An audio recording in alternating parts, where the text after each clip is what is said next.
3 of the quarantine cast here on Beyond the Brick. I'm Joshua Hanlon. We've got Brian Saviano, Dan from Between the Bricks, and Kirk Wilson back joining me. I think we'll have some other people stopping by in a little bit as well to talk about maybe a new map set or something like that. We'll see what all comes up on this stream. It should be fun.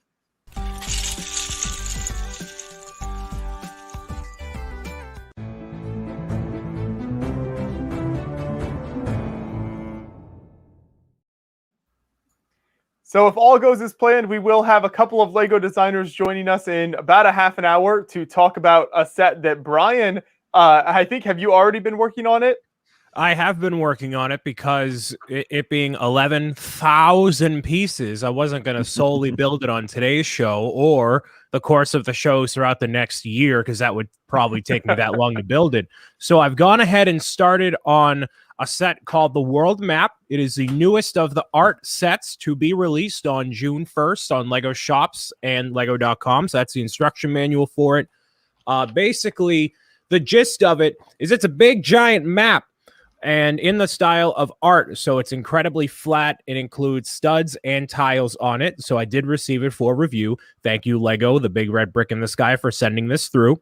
So I'm building this section here, and instead of doing the bathymetric map of the ocean, because all the other review sites are doing that, and honestly, that takes forever, I decided I wanted to do my own pattern as they inspire you to do in the instructions themselves. So I've already gone ahead and built a chunk of it, and I'm going to be customizing it on these streams. So this is what I got so far.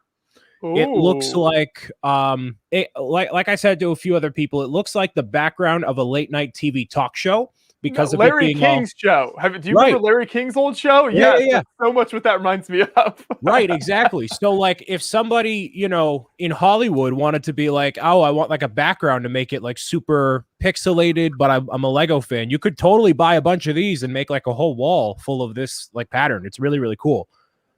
So I thought I had an original idea doing this, but I guess keeping it like this, there's like a press release image of what the full thing looks like already with this exact style. So over the course of these streams, I'm going to customize it using all the different colors. Maybe I'll put initials of people in the chat. Maybe I won't. Depends how much I like or don't like you. So that's what I intend on doing, and it should be good. I'm excited to customize it. Very much so. Awesome. And we've got a couple other people joining us as well in the stream. Hey. Good to have you with us, Nick and April. So we'll all be chatting with the designers when they come into the stream here and get all of their thoughts on this new set. But yeah, I like the look of it so far, Brian. Yeah, I'm excited about it. Admittedly, the art sets haven't, they're not the most complex builds in the world. You're putting down a bunch of 1x1s every single time, but they look incredibly well done when they're built and on as a display piece. And I know there was a very mixed reaction when having the white be the continents and the color being the oceans, but want you to do it the customization option of doing whatever you want to in the ocean. Plot twist, spoiler alert for the entire world, there's more ocean than landmass. So if they just did the landmass as colors or otherwise, there'd be less options for customization. So from that aspect, I like it, and that's why I'm customizing it, because it just, there's more room to do more unique things with it. So that's the angle I'm going at with it here. So. Awesome. So you've got some hard-hitting questions ready for the designers then? I'm ready to ask all the questions about why isn't there like I can't even think. What's a fake? Oh, why isn't it Atlantis on here? Where's Atlantis on the map? Nick Voss, come on. What are we doing? That's what I'm going to ask him, because I'm a professional, right? Right, Joshua? Yes. That's what I always say. Yep. Brian the professional. Yep. Dan is just going to thank him from the bottom of his heart for putting New Zealand on there, not forgetting about them. He put a heart next to New Zealand in the customization options. I should have known it was Nick Voss when I saw that. Oh my god. You see that? That's my question for him. How hard was it to design New Zealand for this map? All 6 dots of it. You thought it was going to be 2. That's true. I did say it was going to. No, I said 3. It needed to be 2 for the South Island and 1 for the North. So we doubled in size. That's looks great. about the same size as Japan, which is kind of surprising because New Zealand is smaller. No, that's about right. No, that's about right. We have the same kind of landmass. We just have like 1/10 of the population or something, 1/5, or it's tiny. Our population, we're 5 million people. Right. I don't know how many are in Japan, but it's more than 5 million. That's for sure. I think you get more than 5 million in Tokyo alone. Right. I think there's several cities that have more than that. Yeah. Hi, April. Hi, Nick. Hi, Brian. Hi, Kurt. Hi, everyone. Hello, Brian. I see you stole my T-shirt. No, I'm actually not wearing a What's plain up with all the white T-shirt? Did I use the white T-shirt? Did I not notice on this? Or I'm not wearing a plain white T-shirt, but then if I stand up, then it's spoilers for my hashtag marketing campaign. Oh, Joshua? okay. So sit down. Do not move. Can't we just plug it now? No. Just hashtag marketing next week. Okay. That's on the first. All right. Yes. Nick Brandon doesn't. here a week early. Huh? What? Yeah, you get Lego sets early all the time. You know how this goes. Don't pretend like you don't know what. But why are you wearing the shirt then? Because I want. It's my life. Will you let me live? Because it's just a little tease for what it actually is. You can just see the top of it. He's gonna stand up by accident at some point, and then we're gonna I know. Okay. Oh, Hunter Hill. Yep, you got it here, Hunter. Hashtag no pants. I'm not wearing any pants, as a true live streamer does not wear pants. Nick's like, what? I stand. I was going to say Joshua seemed like the one that was the most surprised by that statement. I was just thinking, man, nobody told me that. As I've been trying to make it big on Twitch, nobody. I was going to say Joshua seemed like the one that was the most surprised by that statement. I was just thinking, man, nobody told me that. As I've been trying to make it big on Twitch, nobody. I was going to say Is anyone else hear an echo right now? Most surprised. Yes. I was just thinking, man, nobody told me that. As I've been trying to make it big on Twitch, nobody. Oh wait, hold on. Wait. Hear an echo right now? Most surprised. Yes. I was just thinking, man, nobody told me that. As I've What? trying to make it big on Twitch, nobody. Oh wait, hold on. Wait. Hear an echo right now? Most surprised. Me. I was just thinking, man, nobody told me that. As I've What? We're stuck in a loop. Oh wait, hold on. Whew! We escaped. You were in the Twilight Zone for a second. Jeez. That was me. Oh man. Just when we were talking about how professional Brian was. Wow. Oh man. Way to go, Brian. Yeah, but it got rid of Brian, so I think that's a big. Yay! Silver Oh, Finally, that's lining, what you it's know. Good thing this is before the designers showed up. I muted the chat from YouTube, and then I forgot that it was unmuted by default. You know, when that happens, you start thinking about movies like The Matrix, and you're like, really? Oh, here we go. Is this happening here, or is what is this problem? Are we? Is it? Oh no, it's Everything's just broken. Nick. It's just Nick. It's okay. Cool. Was that Brian, man. Brian, what happened? I don't know what. I have no idea. Okay. I loaded up OBS Studio because I was gonna switch to this cam with the virtual cam up here, but I don't know what picked up the audio source. I have no idea. It was me, Brian. It was me. What do you mean it was you? While you were doing that, I opened like YouTube to have the chat open because I find the StreamYard chat is like a little hit and miss.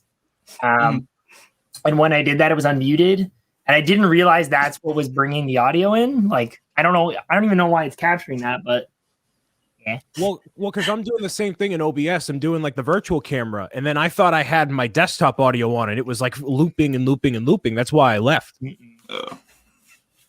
So it's Nick's fault. Now. We should have just let him believe it was him. Come on. Yeah. I thought I was dying. Really nice. I'm like, why am I hearing Joshua more than one time at any given point in my life? I don't. I mean, don't you always want to be hearing Joshua more than once at any given point? Jeez. All right. Now that we got that out of the way, hey, at least we ironed that out before Nick Voss showed up, right? That's what I said. Yeah, exactly. All right. So I'm supposed to have this fancy cam up. I'll see if I can get that working. But where were we before? Nobody before. remembers. I don't know. I just got an email all in Danish about some shipment going to your house, Brian. So I don't know what that is. No. Nope. Scoot forward. Don't show the shirt. Oh yeah, you're right. Dang it! Don't show the shirt. Whoops. Sometimes the Hashtag emails are in English. Sometimes they're in other languages. I'm never really sure what's going to happen. Usually, we'll discuss after stream. This is behind the scenes. Speaking of well, actually, not speak. Who said it was anything involving Mario? But speaking of my favorite Lego theme, it's not Peach's Castle Milan. I would be dead on the ground. But speaking of that, I ended up doing a thing that I wanted to, I guess, plug and shamefully promote on here because I think it's really cool, and I'll show all of you. So I got in contact with somebody on Instagram who you may be familiar with if you're on Instagram and with his work and whatnot. He's called Maxi Figures. He's based out of Australia, and he does 3D printed Lego minifigures, but totally super maxed up, like to the scale, if not larger than the Harry Potter builds that are coming out in the near future. So they're huge. And so I saw, obviously, he posted a little something, and I'm like, well, as the unofficial Lego Super Mario brand ambassador, I must inquire about said goods that you have. So I ended up making not just this. I got something else, but that's hashtag marketing to be promoted down the line. But I ended up getting this right here.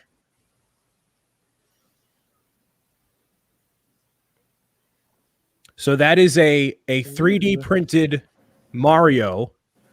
This is not like a minifigure Mario. This is not like the official Lego nothing. It's just a custom model that he made and printed on. So this is entirely 3D printed right here. Wow. That's pretty cool. Can you imagine if we got Mario minifigures and it had a nose like that on it? No, I mean, this is kind of what it would be because Mario's nose is big, and this is the head model itself, and all the parts come off, by the way. You can just pop the head right off. The pants come off. They're all totally like a Lego minifigure. These are based off the boxing gloves from the CMF. So this head model right here is based kind of off of Mario 64 in terms of the polygonal shape of the whole thing, and it's very, very good. And there's a glossy finish on it, and it's really, really nice. So he included this right here. There's also a couple of 3D printed blocks that look like this, 3 of these, and these interconnect with each other. They don't quite interconnect on the Mario figure itself, but they do click in together like that. So they're very, very nice. And I told him I would give them the shout out, and I'm going to do a video on my channel about, you know, Mario and like what else I got in the package. But he also included authentic Australian Tim Tam. So big ups in my book there. But yeah, you can see it's got the backing and like everything about it. So no, this is not an official Mario figure. I did not get the hashtag leaks for Lego Mario. This is just totally, improvised and whatever. But it looks pretty on par with what it would probably look like if it did exist. So there you go. Here's a little shout out. He's a Maxi Figures on Instagram. Can you talk about the decorations? Is the decorations painted on? Are they printed on? So I thought the decorations were painted on. They are actually printed on. They are very exact. So it looks like a UV paint job of some kind. Now for the head, this guy's gone all out. It looks painted on, at least for the head, because to get the eyes and everything. Like you can tell there's some imperfections in there, but it doesn't look bad. It's got character. It's not like manufactured. So now the other thing that I got from the gentleman, that's a bit more exact, but that's to be revealed at a later time. No, it's not Luigi. So now with my whole background, I got all the custom Lego things. So just wanted to show that off. Pretty cool. Brian just got all the teases. All the teases, all the things. And you got your new Pokemon back there, which you yes posted some videos of. Yes, I did. am I just plugging everything? Is this the plug section before the designer Yes. show up? Yes, it is. All right. So, John, get the affiliate link ready. Big shout out to Bricker Builds for the Pikachu and Eevee that always will sit behind me. These two builds were sponsored by them, and I did the videos on Beyond the Brick. I also did content on. I did a little TikTok of Pikachu because I just want to show it off because it's cool. They didn't pay me to do any of that. It's all through Beyond the Brick, but very thankful that they sent over the parts or the instructions for the models in general. And yeah, they're going to sit back there. I talked to Dave Holder, who was the designer of those two. And I don't know if this is confidential information. I'm just going to say it and put it out into the universe. He said, just like Jay's email address. I was just about to say that, actually. Show his email address. That the new Pokemon games are coming out in November, so we'll see if anything gets cooking up. And as you know, my favorite Pokemon of all time is Piplup from Generation 4, the new games coming out. So I'm not going to peer pressure. I'm not going to peer pressure Dave Holder into making Piplup. But Dave, I'm going to peer pressure you into making Piplup. I'm going to not make you do it because that's very direct. But Piplup was featured in the anime, the very cute penguin, so just makes sense. Pretty sure Dave's asleep right now, but given that he's in Australia and they're at least 2 hours behind me, so it's 3 a.m. Yeah. Dan, when I told you that Dave designed those, you were like, wait, him? So like, what's his background? I'm not entirely familiar. I just knew, because I knew that he had designed a whole bunch of Pokemon. He's got a whole heap of full-size Pokemon. He took them to Brickvention in 2020, before lockdowns all started, actually. So I think I met him for the first time at Brickvention in 2017, and that was not long after he had started as the master model builder at the Discovery Centre in Melbourne. And then he left the Discovery Centre to work on I think he works on Lego Masters. I think he still works for Lego Masters as like the model tester. So Brickman and his team come up with the challenges, and I think Dave tests those challenges. Pretty sure that's what he does nowadays. Lego Masters Australia, yeah. Not Lego Masters Season 2 US, we know nothing. No, Lego Masters Australia, it's just finished Season 3. And yeah, I don't know what else he does, but he does build some big scale models. He's really, really clever at it, obviously. Excellent. So those are all the hashtag ads before the designers show up, I think. Speaking of Lego Masters, it premieres in a week, correct? Yeah, on the 1st. We'll see if there's any spicy building things going on within the Lego community. You know, there could be some hotness cooking. You never know. You never know. Isn't that right, Nick? Isn't that right? You never know. Yeah, you never know, Nick. All right. Well, you never know. So, Brian, have you decided what you're going to do to decorate the map? Well, Miss April, that's a great question.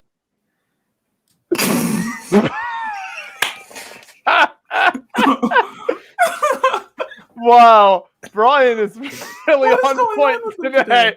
What is going on with him today? I switched the camera, and then the program was like, no. Hold on. Not today. Oh. Nick, can you do like a tutorial with Brian before the stream next time?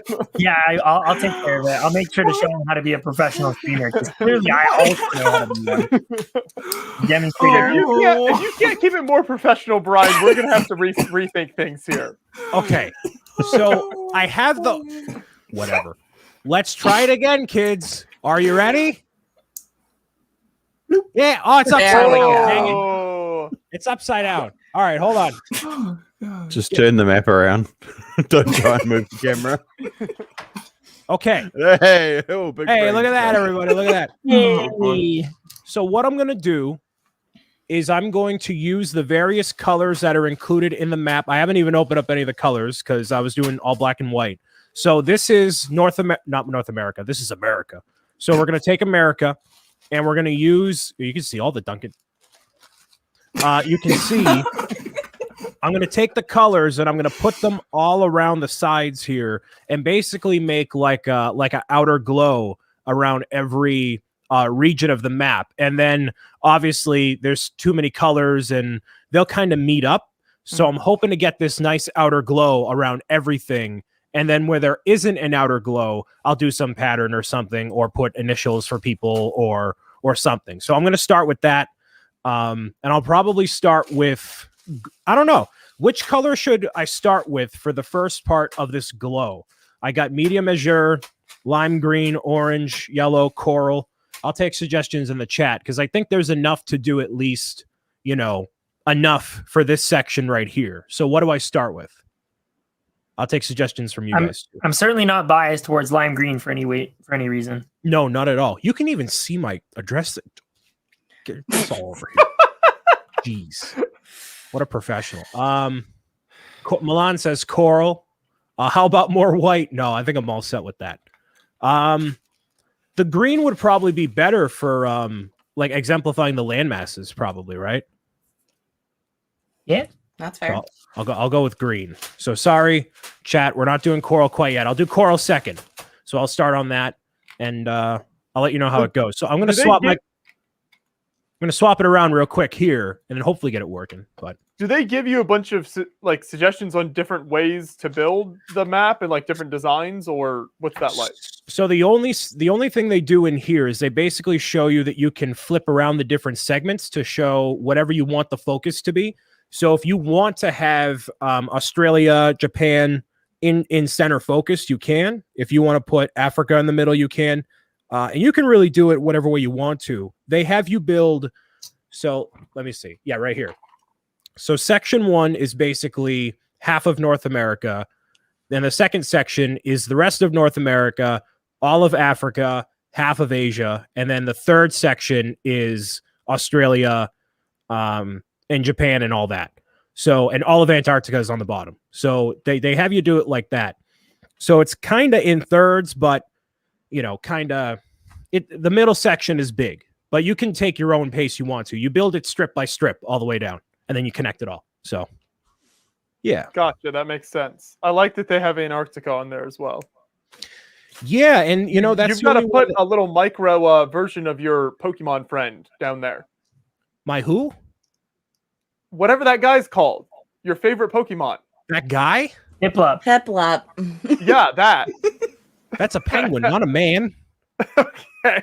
Whatever. Put it down in Antarctica. All right. Well, actually, what I think would be really cool is if you really wanted to, on the different sections of the map, you could put like animals and whatnot from all the different regions. So you could have some sort of plate and then have like a penguin in Antarctica. And then when the new elephants come out, you put an elephant, you put the giraffe, you do, whatever. That'd be pretty cool. Very true. So, yeah. Well, we've got some controversial Florida representation. I'll signify Florida with a A, since that's what the Lego group did. Or are they just saying like 2 dots? What? I guess oh, yeah. Well, I mean, yeah, we don't need to acknowledge Florida anyways. We're good. Brian, did you end up eating a dozen donuts? No, I just put that into the universe on Twitter. I didn't actually end up doing it. What? So whenever I get a random food craving, I'll just voice it onto Twitter. And that helps make it pass? Yes. Also, yeah, I'm not even joking either. It does. Certainly does. All right, so this is trying to get this. Yeah, okay, that works. All right, Nick, I'm going to try this again. See how it goes. Why are you? Bam. Oh, there we go. Okay. So now you can see it in the exact way it should be. You mentioned Australia and not New Zealand. Brian. I know, Colin. Sorry. But we have enough New Zealand representation in the right. In the panel we right really now. need more New Zealand representation, but we're going to have more here in a few minutes. Yeah, exactly. That's exactly it. So We've got yeah, our based dots on there. It's all good. Oh, you know what I can do? I want to be able to face it my way because that makes sense. So then there we go. See? Now it all works. Yes. Wow. What a professional. It's almost like Well, Brian's I'm glad you're being such a professional because the actual professionals have showed up now, Brian. So you've got to keep geez. it together. Hello. Hello. Hello. Ooh. Oh, hang on. I'm not the only one with echo. Nice. Is this Makes better? me feel a little better. Yes, that sounds Maybe. good. Can you hear us now? Yes. Perfect. Yes, we can. Thank you Can you both for joining us. There you go. Can I hear you guys? Why can't I hear you? Can you hear us? Oh. Talking, extended talking to Is test that- the audio. Is there a reason? Continuously testing. We'll just be here building till you get it figured out. It's okay. Yeah. But what It's if all we good. use yours? 'Cause We can was do fine. that. Yes. Yeah. Let's do that. I see many world maps back there. Oh, I see another custom world map back there. Ooh, Mm-hmm. some nice stuff. What is that blue? What is that? I want to see the blue one. Brian's jealous. He wants to build one like that. It's a lot of water. Mm-hmm. It's almost like the world has a lot of water. Isn't that what you told us earlier? Educational fun facts? That is what I said earlier. It's incredible. Oh, Look see, at the there you blue go. one. Wow. Yeah, that blue one. I like the blue one with the ocean representation in blue colors. Yeah. Yeah. Okay, so you're both muted right now in case you can hear us. There we go. There you go. I think. And I'm mute again. Here. Yeah. There you go. Hello. Hello. Can you hear us? Yay! Hello. Is this working? It is working. Yay! Fantastic. Speaking of being professional. God, to think we've been sitting here for a while, like we're all set, we're all ready to go, and then things happen. Lovely Don't to worry. meet you guys. It's been a real roller coaster of a stream so far already. So it's nothing new. It's all good. Yeah, thank you both for joining us. We've got a good number of people here just interested in the map, asking questions, getting your input on everything. So I'm glad you both can join us. Why don't you start off with some introductions just for anyone who hasn't seen your work before? Shall I start? Yeah. Sure, Yeah. go ahead. I'm in the same room as Nico right now, so that's why I'll probably look to him from time to time. Hello, I'm Fiorella. I'm the creative lead and designer for the Lego World Map, the Lego Art World Map, and this is actually just my second set. My first set ever was the Lego Art Mickey Mouse set that came out earlier on this year. So I'm totally new to this. I'm a little bit nervous, if I'm completely honest, and this is my first.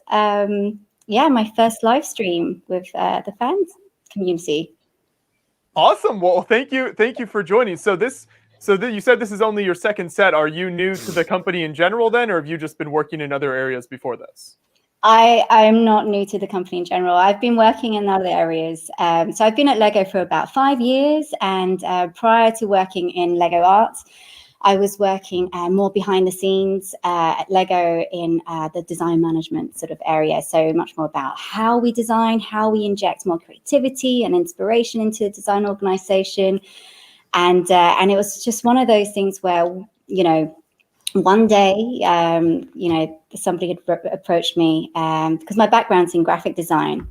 I've been working with branding. I was previously working as a creative director for a sports apparel company, and so very, very sort of long history in design. And yeah, I was approached to kind of try my hand in the Lego Art team because they needed more hands on deck, and that was the Lego Mickey Mouse set I made, and that was a year and a half ago, I think it was.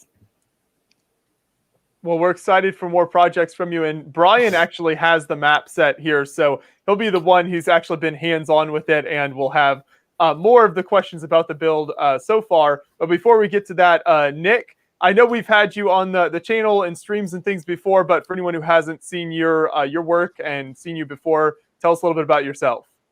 Yeah. So hi, I'm Nick or Nico. might be easier on the stream. And I'm a Lego designer. I've been doing a bunch of different themes, sort of like Ninjago, Lego Movie, recently Harry Potter as well, and the Lego bonsai tree. So yeah, I just put bricks in boxes. That's all you do. Yeah, and so most recently, I was involved in the Lego Art World Map for sort of exploring the like free building creativity aspect that we're adding to this set. And most importantly, Dan from Between the Bricks down there is very excited to have more New Zealand representation in the stream, because normally it's just him hanging out by himself here. And, so are you happy to see more designers from New Zealand, Dan? Absolutely, but obviously my first question has been answered. I now know where Nick is, back in Villand. We flew him back especially just for this. Yeah, I was recently on Dan's stream, so it's good to see you on the computer again, Dan. Why, thank you. Good to see you too, my friend. And as we launch into the set here, Brian, I know you have some questions that you've had prepared and as you've been working on the set, so I'll let you handle that, and you can kind of just launch on in with anything you've thought of as you've started on the building process so far. How far into the build are you, would you say? So I technically not far at all, because I've only built this. Well, let me swap around the camera without things falling apart. Let's see if this works. There we go. All right, so I've only built this section here and not much of the color on it, so I'm starting on that. Then I also have the entire rest of North America built over here, so looking like that. And then I have part of, I think I'm starting on Europe on the side here, but I didn't necessarily build that quite yet because I know we're going to do this over the course of a couple weeks, so want to leave that for another time. And then really focus on, with this at least, the color aspect, because that's where this is really going to come to life. So I'm going to do green all the way around here, and then coral, and then blue, and then really, make it very vibrant compared to what it is right now. So that's how far I am. Cool. It's looking great. It looks great. Yes. So I've been building this for, I want to say, a couple hours now. And even with just the white bricks on here, it's pretty intense as it is, making sure everything, is lined up properly and whatnot. And, as we are of fan media, we ask the very hard-hitting questions all the time, constantly, nothing but the hardest questions. And, I understand there's different locations on here from all across the globe. And a question that we were talking about before, why is the lost city of Atlantis not on this map? Is there any follow-up on why that's not here? Well, I think it's because we wanted, we wanted to make sure that there was, enough space in the oceans for you to kind of like put as much color in as possible.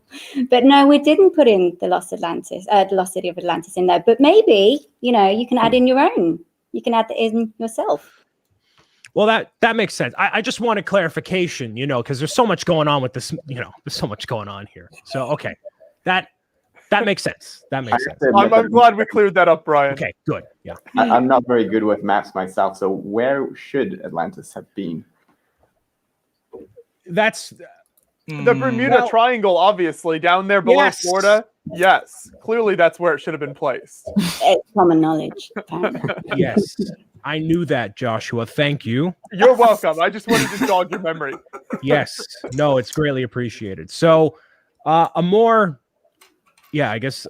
practical question for the two of you. Obviously, the map is a little bit different than I think what a lot of people imagined when hearing about a world map, all the continents being white and then the color being in the ocean. So for everyone out there who might have taken a second look at it and been like, well, why is that the way it is? What was the design philosophy behind making the oceans be the color focus and then having the continents be white? What was that conversation like? How did you get to that point? I'd love to. So, I mean, we've actually brought in some of our concept builds actually to show you our journey. But like to begin with, when we were tasked with like building the world map, knee-jerk reaction was that, okay, let's go classic. Let's go for, like all the land masses and keep all the color palette fairly kind of typical as what you might see in like a classroom sort of environment. But as we got building with that, it just seemed like we were really limiting ourselves with what kind of level of creativity we can create. And then there you go, Nico, my glamorous assistant back here, can show you some of the earlier builds. We felt that, you know, if we created the land masses with all the border divides and everything else, we were just kind of actually really kind of making it very difficult for ourselves, because the resolution of this is actually, I mean, even though it's a big map, it's still quite limiting in terms of like getting true accuracy through. So, you know, once we have all the landmass in one color, then, you know, and then we avoid any discussions about borders, but also just really celebrating the world. That's what we want to be doing here with this map, is actually celebrating the world. Have it in one color, have it in plate, so that you yourself, the builder, can get creative with like plotting things down, adding minifigures, adding whatever it is you want to on here. And if you want to kind of like highlight your own country in a certain color, you can do. You know, it's really should be seen as a platform for more creativity. And then in terms of the colors that we have here, these are the earlier versions where we were trying out the bathymetric mapping of the ocean floor. And like, yeah, I think it still looks pretty cool, but I think once we added like a rainbow, you know, of colors in, it was just really starting to come alive. And then it starts making sense for the landmass to be in one color, because if everything is in color, you're not going to be able to see the landmass at all, right? So this makes sense of the land masses and really kind of allow the outlines of the countries to really pop out. And I added in the, you'll notice on the side of the landmass, there'll be a navy blue sort of like a 140 kind of drop shadow on the side here. So it just kind of lifts the landmass a little bit more. And should we show this one? Yeah. And I think one of the earlier versions, if I can show you. Wow.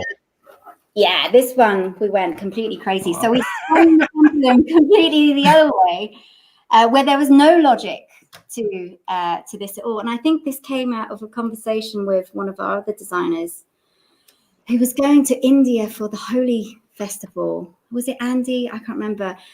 And I was like, my God, you know, that's such an inspiring place. And, you know, just like the real celebration of color. What happens if we just made this look like you just kind of threw paint at the canvas and really celebrated color? And for this to be a really sort of joy-inducing sort of colorful art piece. We made this, it generated lots of different reactions, but I think what we missed most in this was logic. And I think when we look at maps, we're looking for logic, we're looking for some sort of understanding of where we are in the world. And, you know, as much as this was really striking, I don't think it did its job to kind of really celebrate the planet, really, and you know, the beauty of the oceans, and yeah, until that kind of storyline.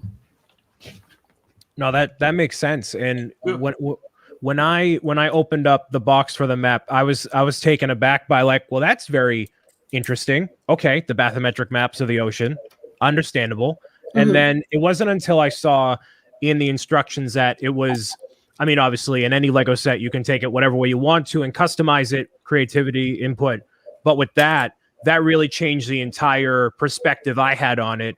And you know, reaffirmed the name of the line that it comes from. It's a Lego art set. It's meant to be an art piece, and there's more, you know, more dynamic range to it than just having it be all blue and green and white and, you know, yellow for like the sand and the desert or whatnot. So I appreciate the standpoint that you guys went with it, and you having a graphic design background, it definitely makes sense. You want a lot of color on there. You want it to be different. You want it to be something that really catches your eye. So I enjoy it from that perspective, and it looks great. But all those renditions you guys have in the background look great. So excellent job with that process. Thank you so much.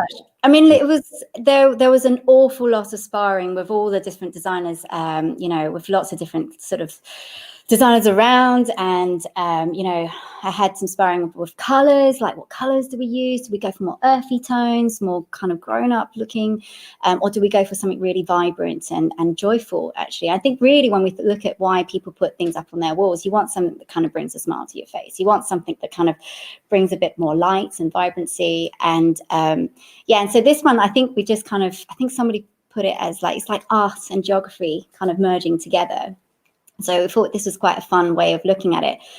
Yeah. And also we wanted to create a palette because this is a creativity set, right? So this should be a nice canvas for you to work with, and enough sort of variety in, like a really beautifully created color palette for you to kind of have fun with. Yeah, because I guess there's like all sorts of, there's a wide range, but also limited range of colors that sort of means you can sort of put them together in very different ways, and then like no matter which pieces you put together, you're going to sort of discover interesting patterns, and then by the end of it, you're going to have this sort of explosion of colors and shapes all over the map. Right, and I also appreciate the drop shadow effect on the continents themselves. It makes it pop a little bit more. I think the other reaction a lot of people had when seeing it was like, oh, is it a map in terms of the height of mountains and whatnot? Because that's the other reaction people go with. Like, okay, let's convey mountaintops and whatnot as best as we can, where this makes it look elevated when it's not, and that keeps it all flat and succinct with what Lego art is. So with this set in general, it being a portrayal of the map, was it a conversation at any point about, do we convey the height of mountain ranges across the world? Was that a part of it at all, or did you want to keep it like flat? Yeah, we did talk about this, but when we look at the map in itself, the majority of the planet is covered by water, and so it became like a natural sort of like open canvas to actually do more with, really. So I think that's where we kind of wanted to put more of the focus on that, and so you can have way more fun. There's a lot more free canvas there for you to work with then. And in terms of like kind of showing the elevation on the contours of the land itself, I mean, if you want to, you can still do it. I mean, it's all plates there, so you can build it yourself. It'll start getting heavy though. Yeah, right. That's the other issue too, because it's on the hinges that were introduced specifically for art, so it's meant to hang up on the wall. So yeah, you don't want to weigh that down too much. It becomes a whole big thing. Yeah, I mean, it's strong enough. It should be strong enough to hold a lot, those hinges. But yeah, it will start getting heavy. Depends on how strong your walls are.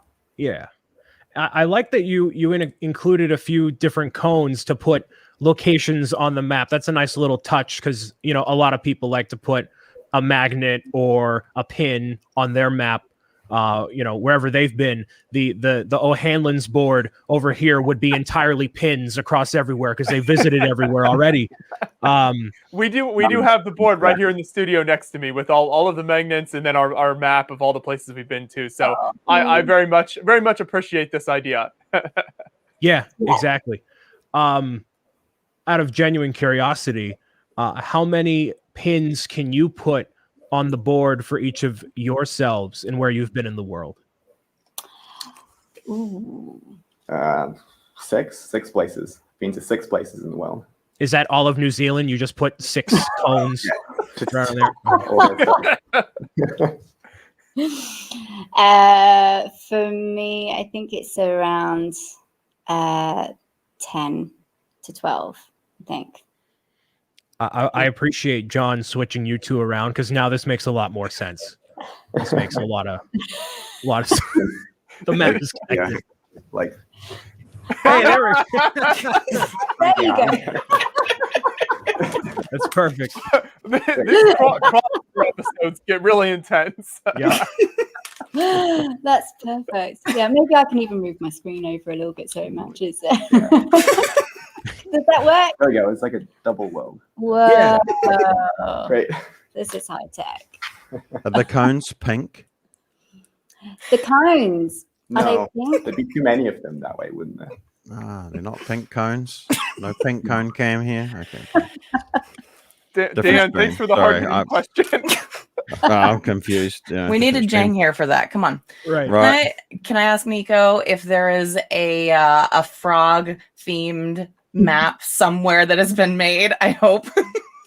There is a map that I've made that I've not made yet. I've planned it out, but I haven't built it yet. But as of this stage, it doesn't have frogs in it. So maybe I need to make another. You need to. You need to. I'll make sure there's a volume sample ready for you. Like a giant frog. Just that would be pretty cool. I think you should do it. It would look good on a wall. Yeah. So I know I had one more hard hitting question before. I'm sure other people in the room have questions. So I see that there's, green, medium azure, orange, and whatnot. So what was the decision, given that the continents are all in white? Why did you go with those specific colors? Out of curiosity. No, bear with me, because it has been like we worked on this about over a year ago. So I am sort of like picking all this back up again. And so, I mean, when we worked on the color palettes, what we knew was that we wanted to create something very vibrant and creating something that would be able to give us a nice gradient without it, without the gradients being too close in color that makes it very difficult for people to differentiate. So the colors were differentiated enough, but also ranged wide enough for you to work with. And again, going back to that whole kind of joy sparking feeling, we felt that this color palette, I mean, when you look at this, it's super vibrant. And we wanted to, I love the coral. Like, as a personal preference, I just really love the coral, so it had to be in there somehow. And actually, I think that's how Nico and I met in the organization, because we hadn't actually spoken that much before. Yeah, not too much. And I think it was sort of like, because I guess we're all in one sort of big building. So even though we're working on different teams, it's possible for us to kind of like walk over to each other's areas and sort of see what other people are working on, and kind of like spar and give advice and suggestions and stuff. I think how we met was that I think I came to you and then I said, I really don't like the coral. Yes. Yes. I don't like the coral that you've got in there. That's a great way to start off a relationship. And so I was like, so why is the coral there, kind of thing? Because I really wanted to kind of like understand it, I guess. Yeah. And it kind of led to like a whole like hour-long conversation of just, I think like, it was nearly 2 hours. I missed the meeting. Actually, because I'm so sorry. That's all right. I mean, it was really great. I mean, I think that's why it's so good to have like open plan offices. And I'd had these like different sketch models around, and I was toying around. I was really working hard on the color palettes, and it's like, do we go for something darker? Do we go for something more earthy? Do we go for something really vibrant? I had loads of different and we had like something where it was just transparent tiles that we were working with as well. And then when I had the coral there, I was like, something seems to click, here. It's just so fresh. And then comes Mr. Nick Vass coming along saying, I don't like your coral on there. Why do you have it on there? I was like, hang on, give me a minute. I'm going to like move this meeting to have this conversation with you. And and we ended up, we had a really good conversation. We did. And I think, I can't remember because it was so long ago, but I think there was aqua in there as well. Yes. And then that was something that we sort of figured out after it was, so it wasn't necessarily the colors, but it was sort of the placement of the colors. But sometimes if there's like a really bright color against a really dark color, then you get too much contrast going on. I think what bugged you the most was that, we had the aqua, and then that was also quite close to the landmass, and then it looks a bit like white. Yeah. But then it was also the orange and the coral together in some places that really bugged you. And then I explained to you the bathymetric logic, and you were like, oh. That kind of that makes sense. That makes sense. I see it now, kind of thing. And now I love the coral. Good. I'm glad. It was quite a journey you went on to get there. I really enjoyed it being in there. And then also when it came to sort of making our own designs, since we were sort of exploring a lot of things to show us inspiration images, there it was really fun to have sort of the full rainbow of colors that you can sort of pick from, which is really nice for being able to make patterns by putting contrasting colors next to each other. Yeah, and I just also like to say that the rainbow is definitely the final outcome with it being a rainbow is just really nice. So it's not a classic rainbow, but it's just like a fresher, brighter rainbow. It's not a scientifically accurate rainbow. No, it's not. Yeah. Sorry, Brian. No, speaking of coral, I was actually going to say that I'm building with coral right now. So it looks orange here, but it's a coral. It's going to go all around the sides here, around the green. And then I'm going to, I don't know how, as a graphic designer, you might feel about it. I'm going to do all the contrasting colors. I'm just going to make it like a waves of the different colors popping out. So that's the idea. We'll see how well that goes.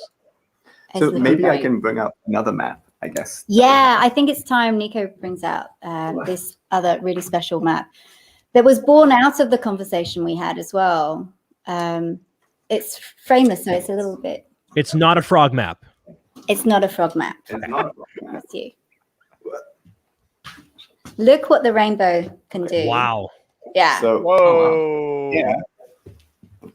There you go. Here we have a slightly different inspirational map, I guess.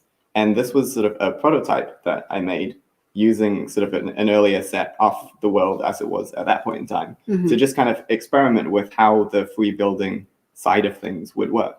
So I was really curious about like this idea of we can use these colors and then customize them however you like. So I asked, can I try that? Can I build the map and then make up my own ocean? And in doing so, kind of like learn what kind of patterns could we be doing, what works, what doesn't work, kind of thing, and get a feel for it.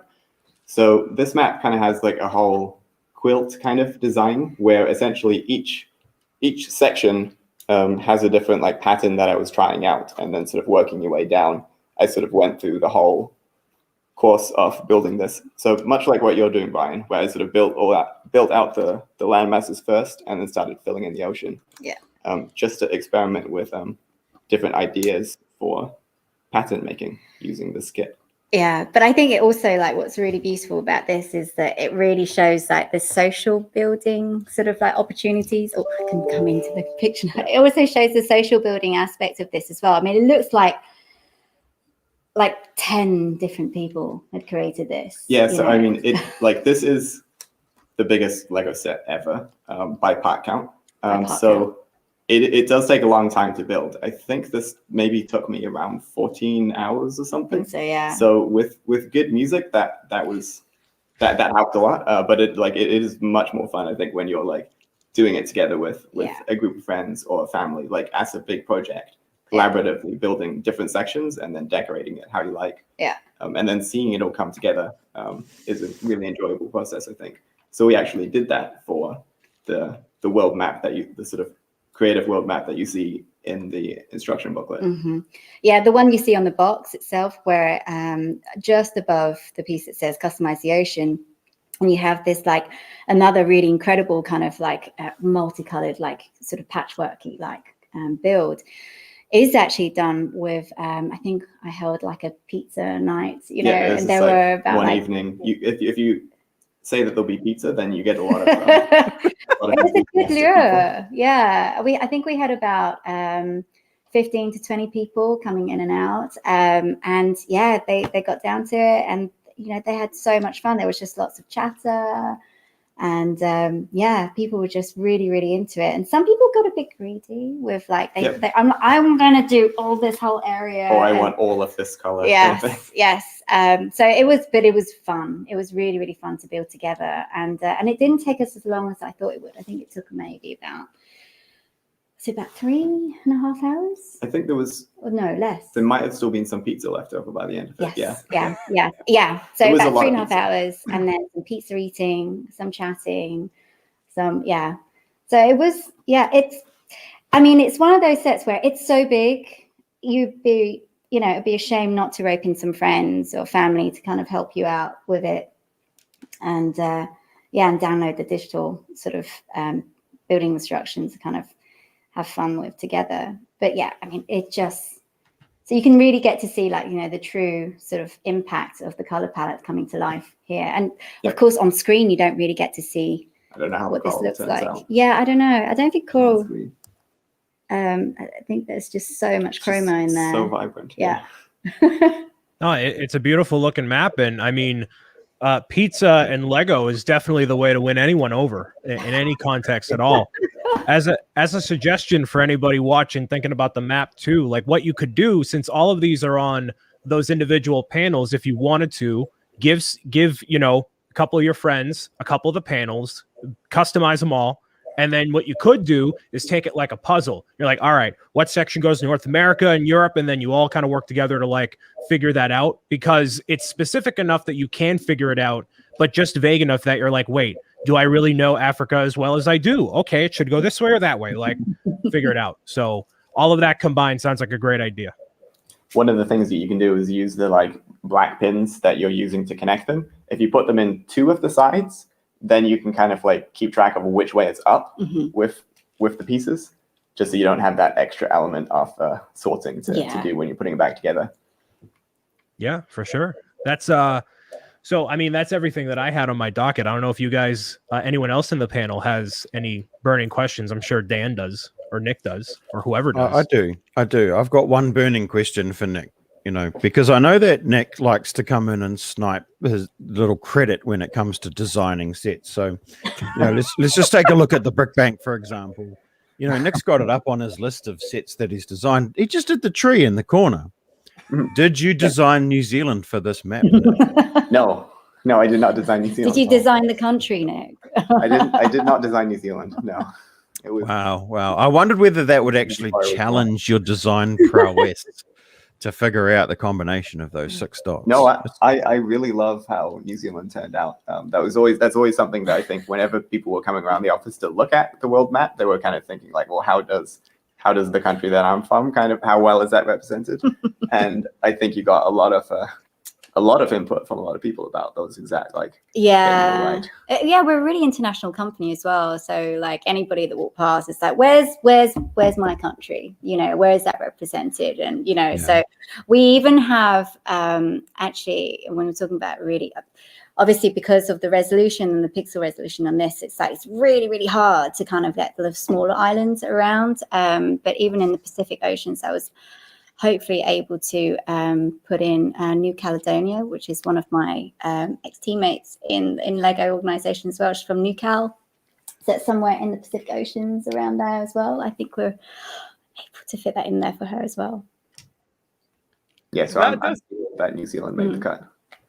And many that more. Does raise an interesting point about the difficulty of map making, which, so my background, academic background, is as a historian, so I've always had kind of a deep appreciation for maps and kind of what they tell us about the world and how they can inform us about kind of other people and the way the world is laid out. I think it's really interesting.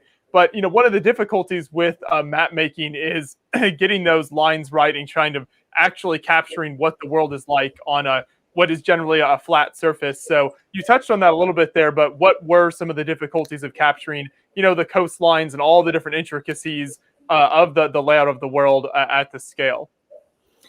It was really hard, to be honest. And I think that, we had to come to accept that, again, this is, where art meets geography, and we have to kind of like concede that, you're not going to be able to get true accuracy of, as much as this map is big, in order to get true accuracy, you're going to have to go maybe like 4 times this to really, really kind of get all the definitions and all the islands right. So I think when we looked at this in terms of like, we just had to kind of take in the islands that are sort of smaller than a certain ratio in terms of landmass, then we just can't fit it in, because then like a single stud will be like 3 times its size, really. So some tiny islands didn't make it. I'm sorry. Did your best to represent as much as possible? Yes, absolutely. Of course. And it was a fun challenge, and it was definitely something that took consistent sort of reference to actual maps to kind of get as close as we possibly could with the pixel resolution that we have. And then a lot of finessing as well. Yeah, a ton. On all the different things. I know there was a lot of like, but later into development, the map stopped changing so much. Like there'd be a new map that you'd see. It's like, oh, but that looks the same as the other map. But there'd be a lot of like little tweaks here and there that were refinements, like a lot of the like lakes being added in as well. Sort of Absolutely. like that are very difficult to notice when you're looking through the different stages of progression, I guess. But all kind of like refining it at that like that Lego stud level. Yeah, I lost track of how many sketch models I ended up making. Actually, It's tricky because they're also very big.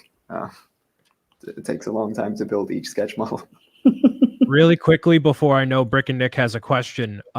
Nick, Prince Galador, if you had to pick a color to go next around the coral, is it going to be orange, blue, or yellow? You had to pick. Which one of these? Keat orange. That'd be good. Which one's that? This one? The yellow one. This one. Okay. Yeah. I'm not a Lego set designer. My skills with the colors are not quite up to snuff. I would have never guessed. I don't know. But in saying that, he does have some suggestions. Peaches Castle. Brick and Nick, you had a question?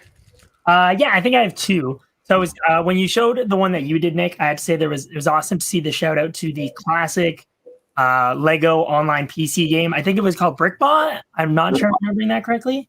Junkbot. Junkbot, that's the one. Yeah. That was really exciting to see. So wait, what reference to Junkbot? You didn't see him? If you guys want to grab the map quickly, it would be awesome. I'm sure a lot of people probably spotted it with me. Just on top of Antarctica at the bottom of Africa there. Junkbot from I love that game. I think that's the game that sticks out in my mind the most when I think back to the old PC gaming days on Lego.com. Oh, and what above the lower part of there's Junkbot, and then above like Brazil. Life of George. Life of George. Yeah, that's Life of George. Oh, that's awesome. I didn't see that earlier. It was really fun with this color palette because it's so fresh and vibrant that the colors for Life of George aren't in there, but you can just choose other ones. So he's now got like a complete fresh makeover. It's really fun to like, and I guess there's also like the Danish flag, I think, in there. Yes. But then you don't have the colors to make it exactly that. So you're almost forced to interpret things, and in doing so, you get to like unexpected new results, I guess. Yeah, that's great. I think that's awesome. That was shows all the creative potential and how many fun references you could work into it. Exactly. Junkbot is also in the one that you see on the box. He's snuck in there. Wait, I didn't catch that. That's incredible. Even better.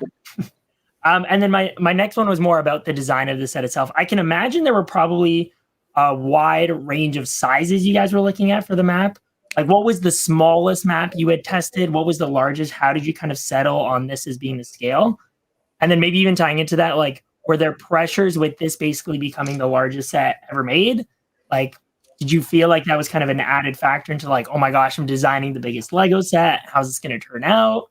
So just some thoughts on that. Yeah, I wish I could say something really controversial, like, yeah, we'd set out to make the biggest Lego set ever. Wait, hold on, no, you're on YouTube. We got to do some drama here. You got to say something to get the people excited. Something. We need a clickbait title we can pull out of this video, so go for it.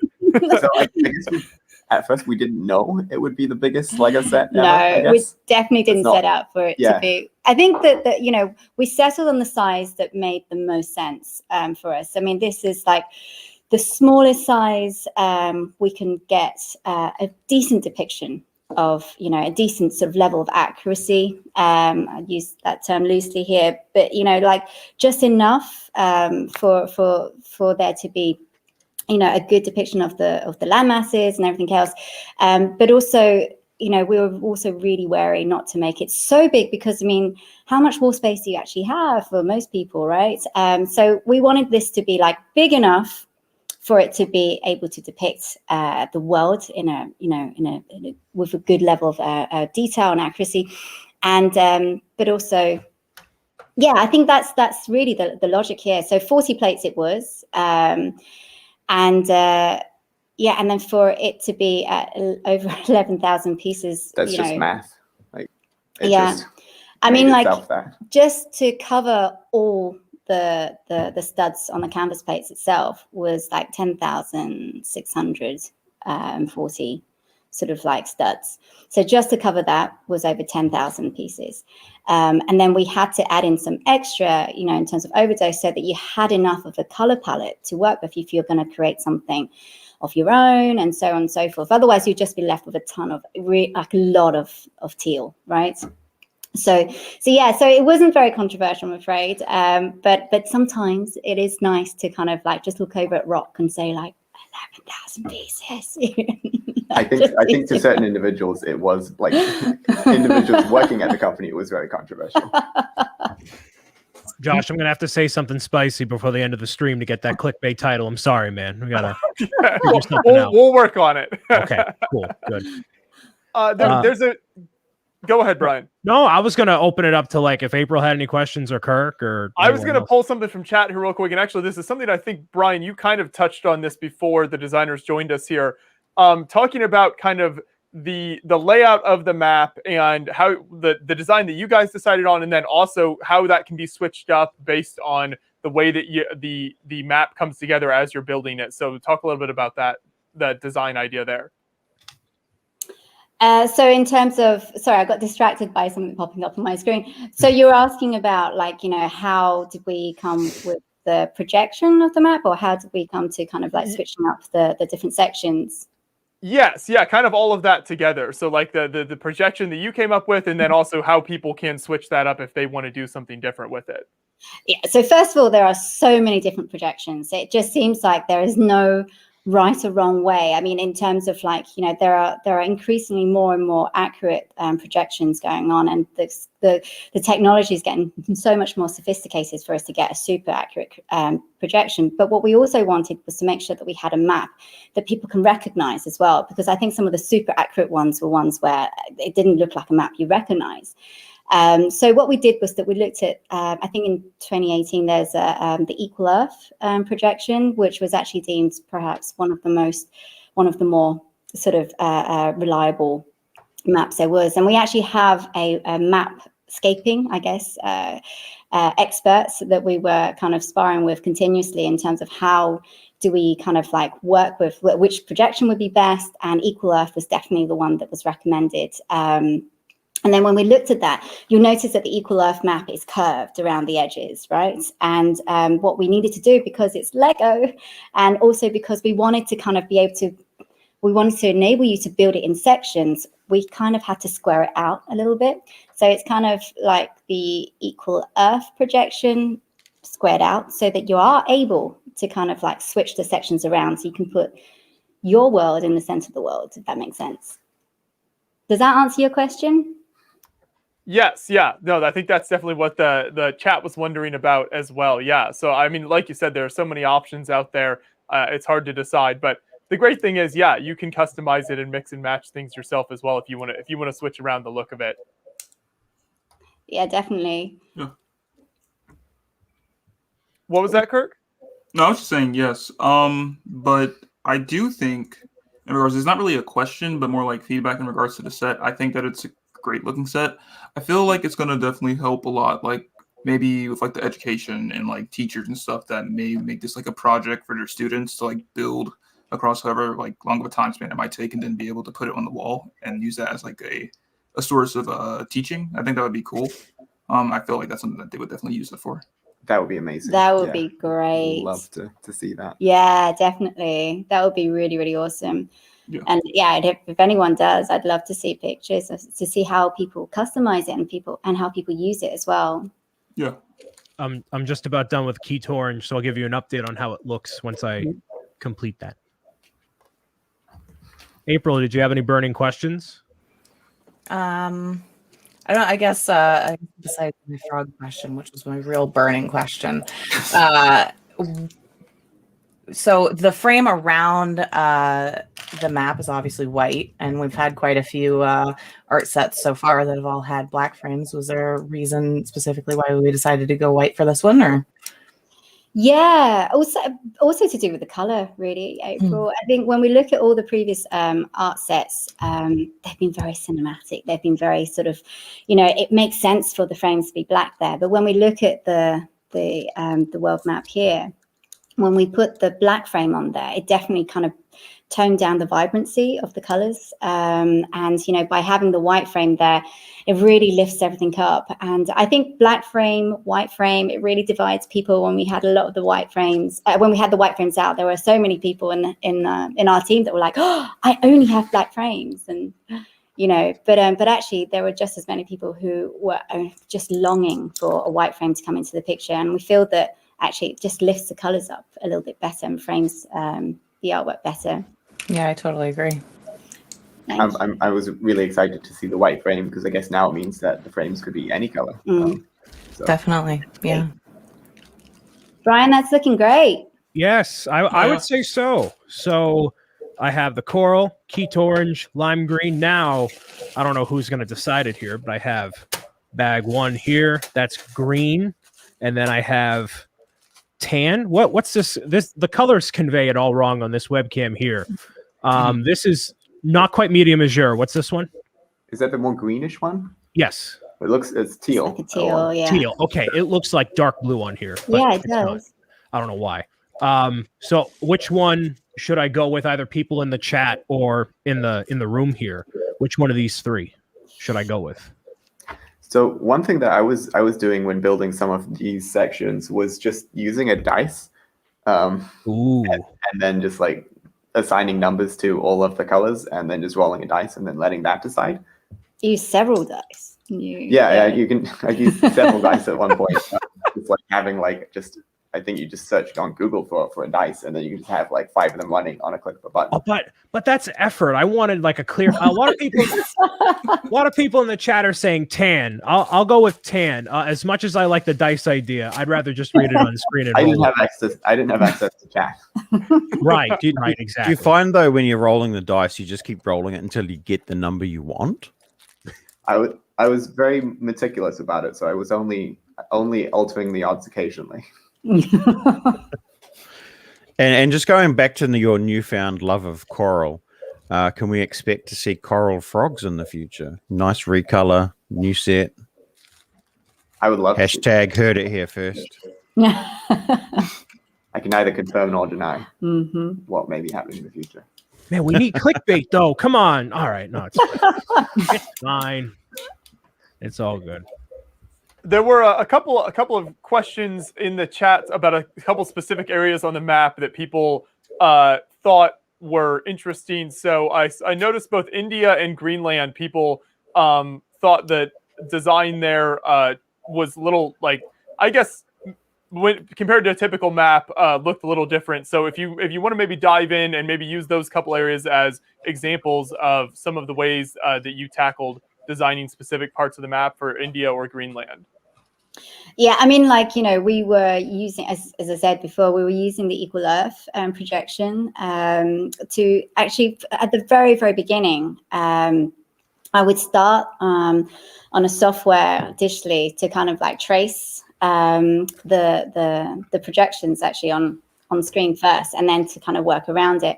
And then looking at this, you know, I think it may seem, if it seems off, is that what they're saying? Because it should be. Yeah, I think just kind of look compared to I guess the typical looking map. I feel like I'm not great with maps though.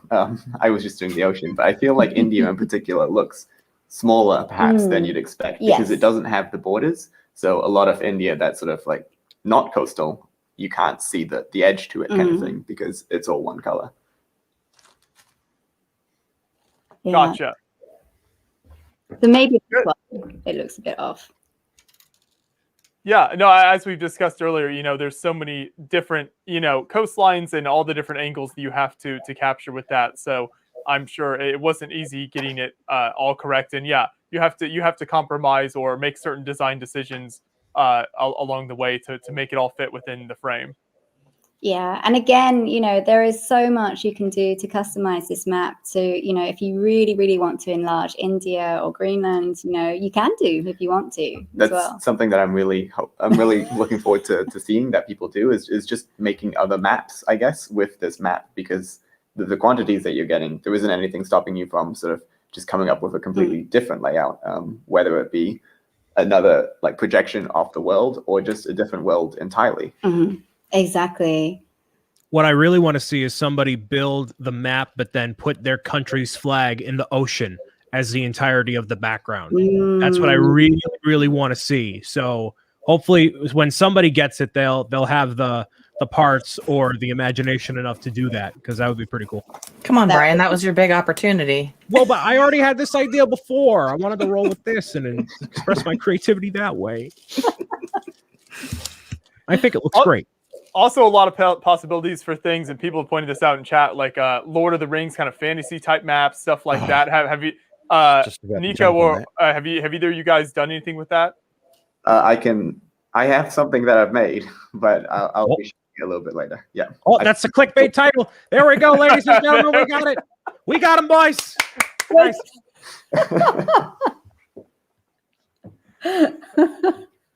Alternate builds soon to come. Alternate builds, yes. Yeah, we need some Middle Earth map going on here. I mean, I will say, the last time I built a art set, it was the Marilyn Monroe one, and when I built the Bionicle, I love that building process. So whatever you got cooking up next, I'm sure will be just as enticing. It might be very much along those lines. Oh, what? Oh, are we getting an 11,000 piece Bionicle mosaic? Mamma mia. Here we go. Neither confirm nor deny. Yes, can neither confirm nor deny. Your face gives it away, Nico. Your face gives it away. We all know that's how much that's a title for you right there, Brian. 11,000 piece Bionicle mosaic. Oh, my heart's a flutter. It's a flutter. I love it. Oh, it had me excited there for a second. I thought it was going to be Lord of the Rings. Damn. No, it's Bionicle. Dan, well, then you can just do it, Dan. It's definitely going to be Bonkle. the Bonkle. Oh, jeez. Well, thank you for. I had a question. Making that happen. Oh yeah, Dan, go ahead. Go ahead. No, I've forgotten what it was. I was got too excited about Lord of the Rings there for a second. You mean too excited about Bionicle? I have a question. Yeah. Yeah, go on. What was your question? No. I told you I've forgotten about it. Okay, so let's just start the reverse Uno card on you, Dan. He's like, I have a question for you, Daniel.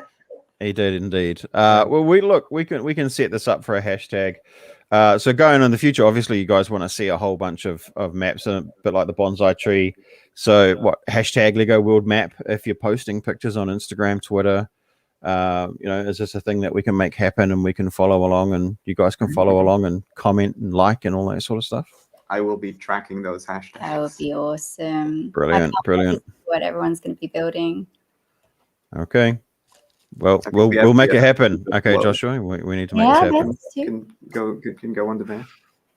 Yeah, we also have a hashtag on Rebuild the World as well. All right, nice. So use that one. Is there any? Oh, sorry. Go ahead, Josh. Something we haven't brought up yet is the audio track that goes along with this. So with a lot of the art sets, that stuff is included. I was listening to that a little bit before the stream. So for people who, Brian, did you get a chance to listen to any of it yet? I did not. I am not a true professional such as yourself. No, that's fine. I was genuinely interested in what people had to share because it's all about travel. So something I've done a lot of and am always interested in learning more about. So for people who haven't listened to any of it yet, aren't familiar with it, talk about kind of some of the people that are represented on there and the types of things that they can listen to as they're working on the set.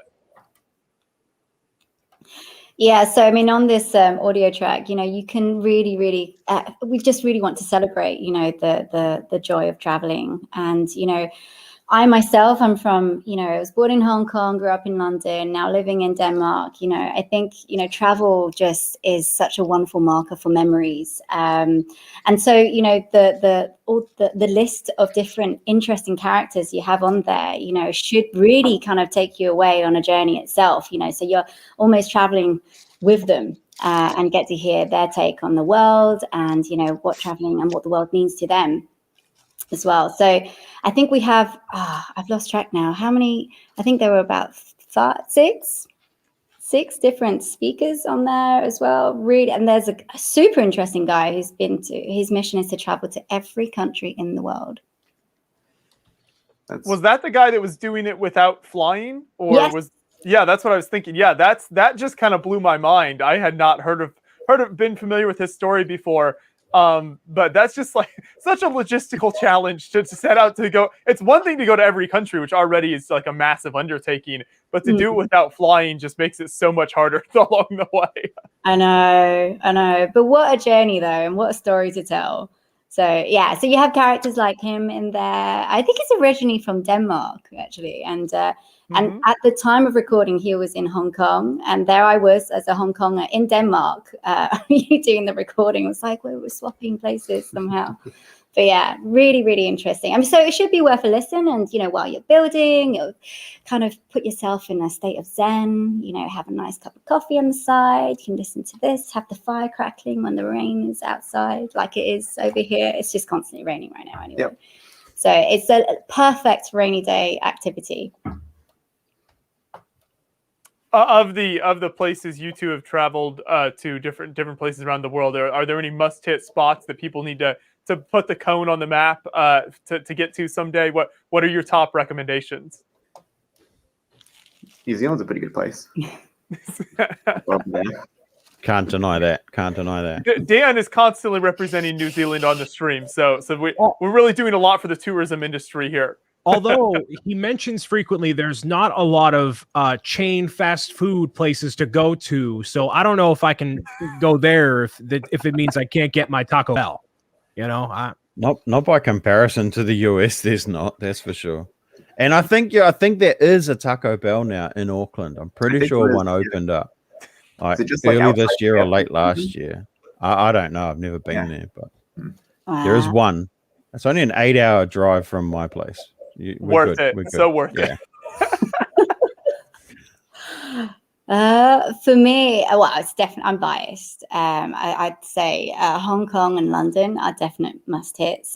You know, New Zealand's definitely on my bucket list one day, you know, once we're able to properly travel again. But yeah, I don't know if they've got a Taco Bell in Hong Kong though. But the food is definitely worth going there for. Even if there's no Taco Bell. Even if there's no Taco Bell. Yeah. Well, in Japan, they have the, you know, there's like massive 7-Eleven, that's their thing over there. I know for us over here, it's anything super greasy, burgers at Five Guys. So everywhere has their own particular thing, but it just seems like New Zealand doesn't have that thing. It just seems like, I don't know, Lord of the Rings everywhere, which is great. That's awesome, but it's not the bread. What? There's the special bread. Is there special bread? Well, in Lord of the Rings. Oh, okay. Yeah. What about New Zealand? What's the? I don't know. In New Zealand? You get Dan, help. yeah, you do. You get rewana bread, which is traditional Māori bread. Which is a bit what?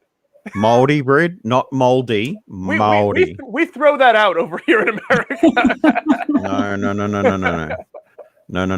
Maori, Māori.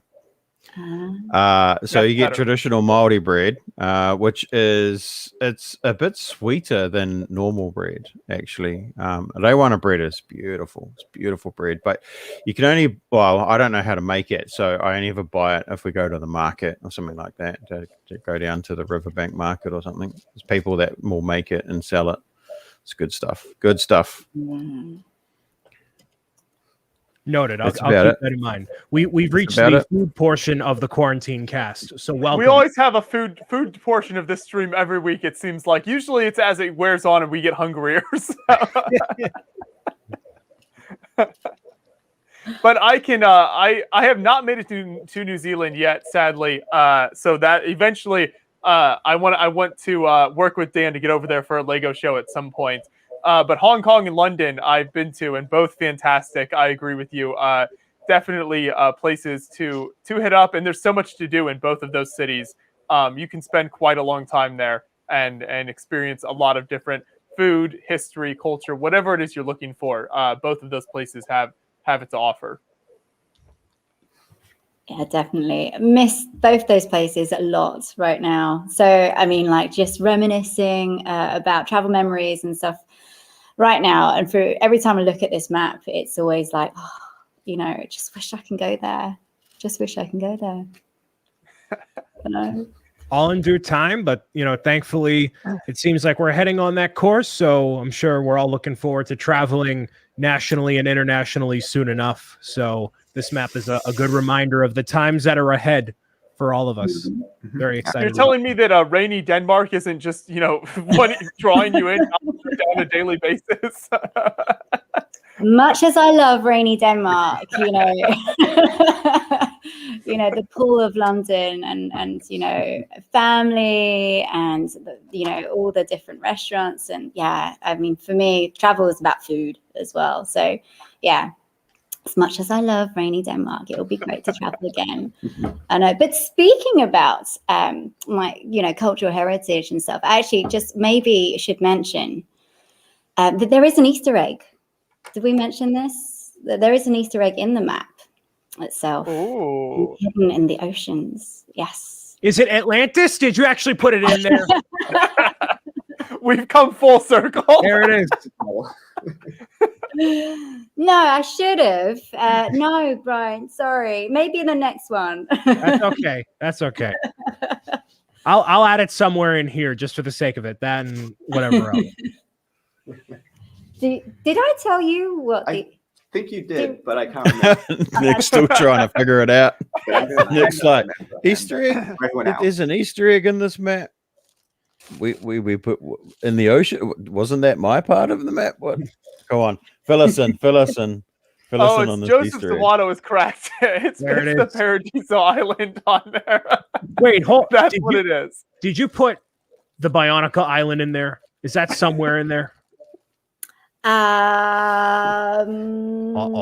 It could be. Technically, it's based on Denmark, so in some ways, it could be. Denmark's there, so it kind of could be there. I can't escape Bionicle. What are you guys doing to me? What? Okay, so let's read between the lines here. There's a map of Denmark in the ocean in the ocean colors. No, there's a map of Denmark on the map. Like Denmark is on the map. It doesn't need to be in the oceans as well. It's just there where Denmark is, Dan. It's a landmass. Yeah, but it's not going to have its border, is it? It's not going to have its country shape. It's like there somewhere. Dan, Denmark isn't some mythical country that wanders through the ocean. But it's just amassed in with Europe. Maybe it's just the outline of Denmark and the. Okay, fine. You guys guess then. What do you think it is? Smarty pants. I thought it was Matanui from Bionicle from the sounds of it, but I didn't look that intently. I thought it was a very accurate bathymetrical map of the oceans, not some Bionicle references in the ocean. I thought that wouldn't be the case, but I don't know. No, I'm sure if Nico had if I did the bathymetric map, it would be much less accurate. Yeah. He had no stake in the Easter egg hiding. Yeah. It would be like a whole code or something, right? Frog of some sort. Yeah, you just like decipher it. Like as you put that into the computer as a sound file, and then it's like the sound of a frog or something. Wow. You would have sold at least 3 more copies of the map if you did that one. That would have been, those 3 people would have been over the moon for that. Yeah, you could put all sorts of hidden stuff in there. But the big question also is, with this being the highest piece count set, so what's the quickest that someone has built it so far that you're aware of? Oh, good question. I don't know, actually. I mean, it would have been 20 designers with pizza, but yeah, that's true. Does it count if there's like 20 pairs of hands involved? And pizza fueling them? No, that's cheating. So, I think on average, Sorry, I think on average, a Lego art set at 9 canvas plates, it takes about anything between 2.5 to 3 hours to build. So with 40 plates, you can do the math. So you could do, I mean, I know some people are super fast at building, and they've been able to build 9 plates in less than 2 hours. And I have my technique where I take 2 tiles at a time to kind of That's what I'm doing right now, actually. Yeah, you get into a really nice kind of rhythm to this, and it's pretty chilling actually. But yeah, I don't know. I think if anyone beats the 3-hour mark, I'd be keen impressed to see the world record for building the world. That would be quite interesting. Yes, that'd be fitting. Yes, that would be very, very fitting. I know. Maybe... Brian was originally thinking he'd try to sit down and do the build all in one sitting, and then we had a discussion, and we were like, you might want to rethink that. I was very optimistic because as much as it's like, it's 11,000 pieces and it's all one by ones, but like you get into a rhythm of it. And then if I built it like on as it is in the instructions where you have to reach for like, you're not doing like 5 blue things at one time. You're doing like different colors all right in a row. There's a lot of like hand movement going on there. I Joshua convinced me out of it. Yeah, that's probably wise. You want to enjoy your time with Yes. this. I think just pace yourself with this, and Exactly. I think you're doing remarkably well. I mean, you're building and talking, and yeah, I'll give you an update right here. I know you guys don't have forever with us, so I'll give you an update. So this is what it looks like right now. wow, looks great. Cool. Yeah. Oh, yeah. So I still have like 2 more colors to go. So I don't necessarily know what I'm going to do in sections where there's no color. I don't want to leave it blank, but we'll see what happens. But I'm liking the style of it so far. You could leave it blank. That's also quite striking. Yeah. Like that's Maybe I will. another color option that gives a bit more texture too. Exactly. Now that makes That sense. little upside down tile that you got in the middle there. That's quite nice. Yes, exactly. I don't know if it's going to stay on when it's on the wall though. Right. Gotta have the canvas all. It's still working in progress here. I'm pulling all over the place. But yeah, I think it's coming out really good. Right. It looks really, really great. I think he completely missed that, to be honest with you, Nico. I I have can no see idea. what you. I'm can trying see to what be you're talking professional. about. Okay, I'm trying to be laser focused on this build and Brian, making you're sure holding I it know- together so well. I need more coffee. That's what I need. I need coffee and pizza if I'm going to keep building this at the rate I am right now. What are you talking about? I haven't even had coffee yet. Jeez. Oh, look at me. Look, I'm Dan between the bricks from New Zealand. I'm God. professional and, Unlike Billin, Brian doesn't have a dozen pizza shops within like 5 minutes walking of him to go get more building fuel. that's true. Why is there a dozen pizza shops in one little village? Gee. It's a good question. I really don't know. Do you see how big I am? That's America, baby. That's what we stand for. Pizza grease and coffee. That's what keeps us going all the way through. So, yeah, I don't know how much time y'all have, but I mean, thank you for being here and telling us about the map and whatnot in the process. Like, is there anything else that you want people to know about the map before it releases on June 1st? Like any final, words of praise or something about it to help people along the way, or just little tidbits of info? Yeah. Do you want to start? I'm really excited to see people making their own things with this sort of canvas, I guess, whether it's making a whole new design from scratch, or sort of customizing the ocean. And I'm really excited to see how people experiment with that, I guess. I've got like sorts of like tips and stuff, but maybe I'll save those for another time. But yeah, I'm just really excited to see people experiment and then share things online and inspire each other. So that's my recommendation or hope for people is that they get creative and customize it how they please, kind of thing. And yeah, really like try and personalize it to you, kind of thing. And treat it as like a project that definitely pace yourself and try out different things, and I'm pretty sure that you'll be like really surprised by how it turns out, I think. Yeah, and I completely agree. I really, really can't wait to see all the different sort of like, creative sort of iterations of the map that people come up with. And, so much of this is about, seeing this set as a creative platform, really. We've designed it so that, you can see all the different ways it could be moved around in different sections, and, created a palette that will be really, really great and fun for you to kind of work with, and then also allowing the ocean floors to be your free canvas to kind of like, to put your initials on, or the flags that you want to have on, or, a junk bot if you like, and just really, really have fun with it.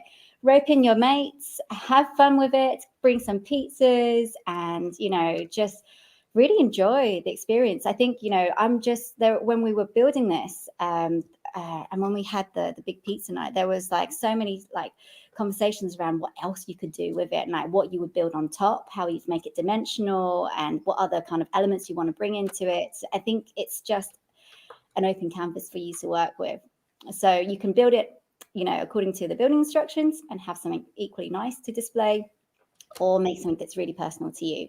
So my biggest advice is to really like take your time, pace yourself. And, I think one major thing is to, because it's such a big set, make sure you have like, your setup properly ready. And, you make your life a lot easier that way. Get some good bowls for the pieces. Yeah. Some kind of sorting system for the pieces, like the sections as you're putting it together, especially if you're doing the land masses and then doing the ocean afterwards. Yeah. Then you want some kind of like ordering system for stacking them. Yeah. So that where Don't- each piece goes. Don't do what I'm doing, where I just pried open the bags and I got them all disheveled on here everywhere.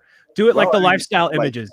There's many different ways to approach it. So yeah, if this works can't for wait you, to get started, then just go in. Then that works too. Yeah, exactly. And then of course I'd like to do a big shout out for all the people who've worked on this as well, and especially some of the designers. We have Kit, the awesome Lego art designer, who's really been my sparring buddy throughout all of this. We've got Wes, we've got Nico, and and Sam as well. He was very much part of this. Actually, he was the creative lead for this set when I first joined, because as I said, it was my second set, so I was still relatively new to this. And so just lots of creative love behind this, and we really hope that you get to really enjoy this and have fun with it.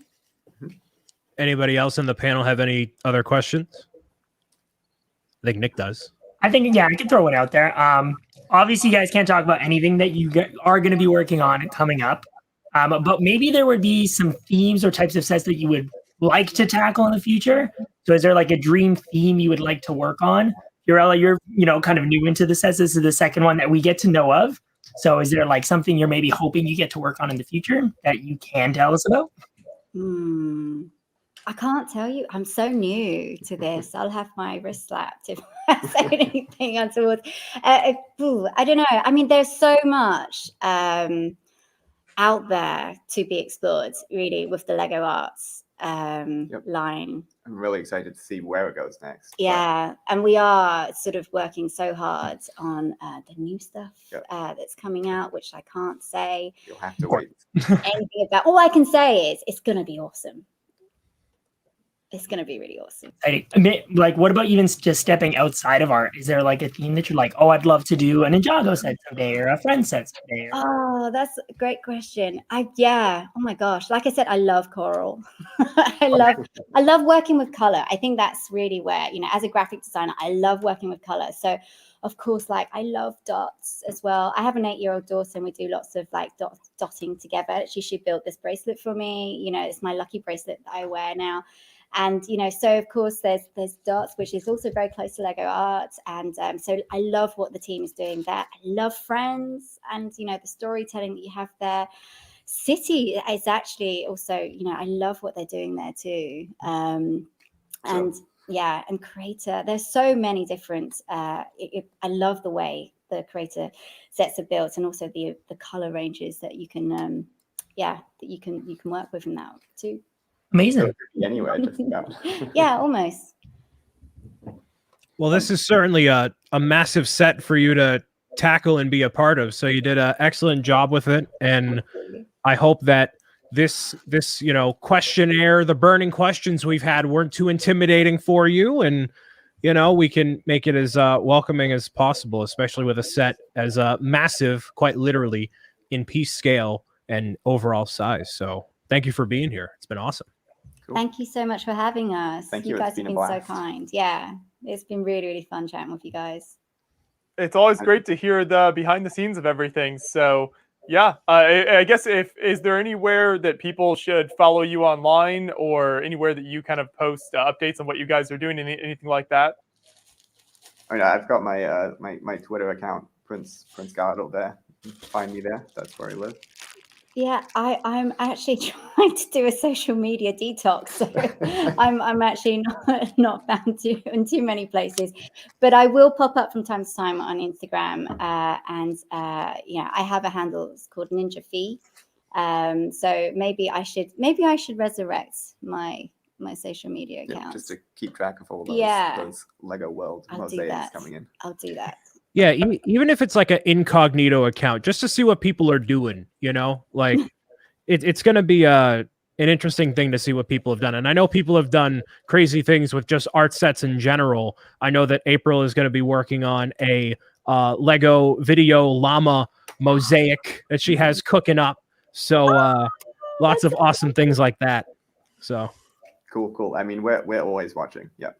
Wait, hold on. What an intimidating thing to leave off on. You were watching before we came onto the stream. You made it sound so sinister. It's like Ross from Monsters Inc. Always watching.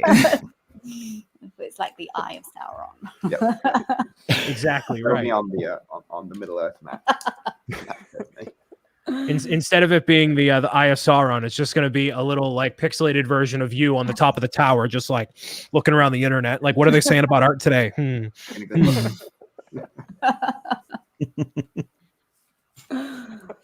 Cool. Well, this has been fantastic. So yeah, thank you for taking the time out of your day to spend it with us on the stream. We appreciate it. Thank you for having us. Thank you so much.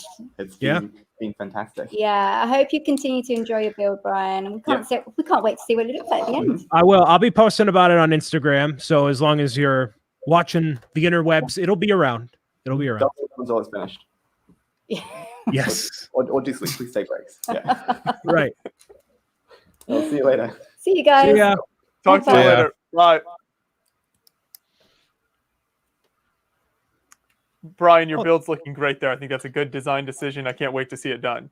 Yes. Oh, yeah. So I'm going to be working on it over the course of the next, probably the next month, unless, something super crazy pops through. But I'm liking it so far. It looks very like slick.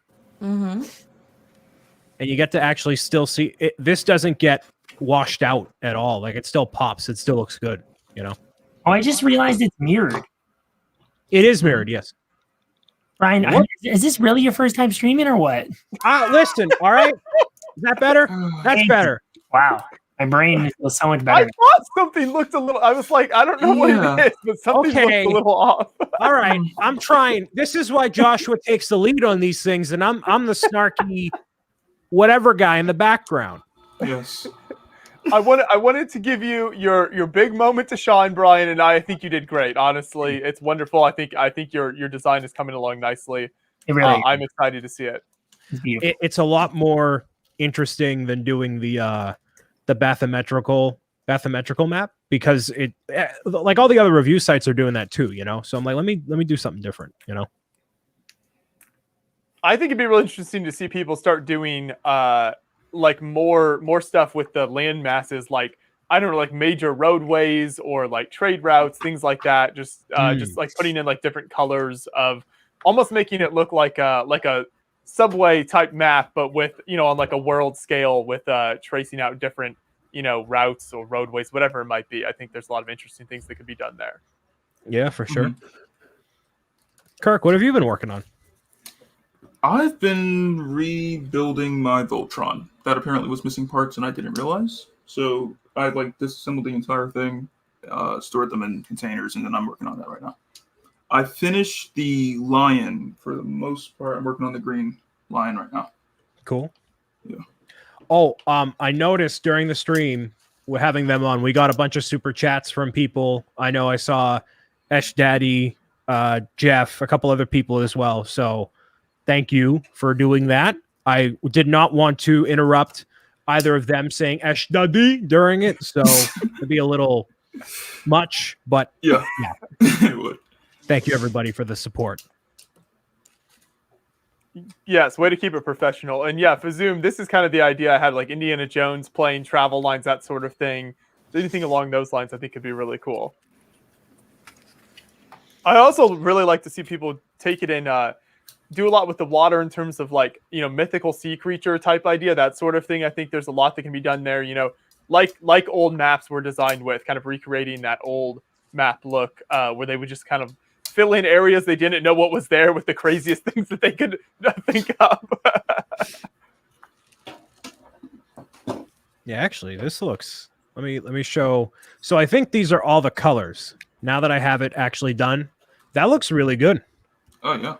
The colors on the webcam are totally off, but actually, I'll show you on my actual accurate camera up here. All right. Oh, okay. Yeah, that looks much better. So that looks much different compared to my actual camera, or the webcam rather. But yeah, I like coming along nicely. So that's one section done. That's not even like a third of it. That's like a sliver of one section, and that took me an hour and a half. So that'll is that like 8 of the 16 by 16s? That is correct. 8. Okay, so there's 40. So 10 hours. Oh, So if anyone wants me to guest on their Lego live streams, I need something to do. So I'll be building this, or I could stream it myself. We'll see. That's right. You gotta get those Lego Twitch streams going. Yes, that's it. That's Although totally actually, didn't the Beyond the Brick account just become affiliated?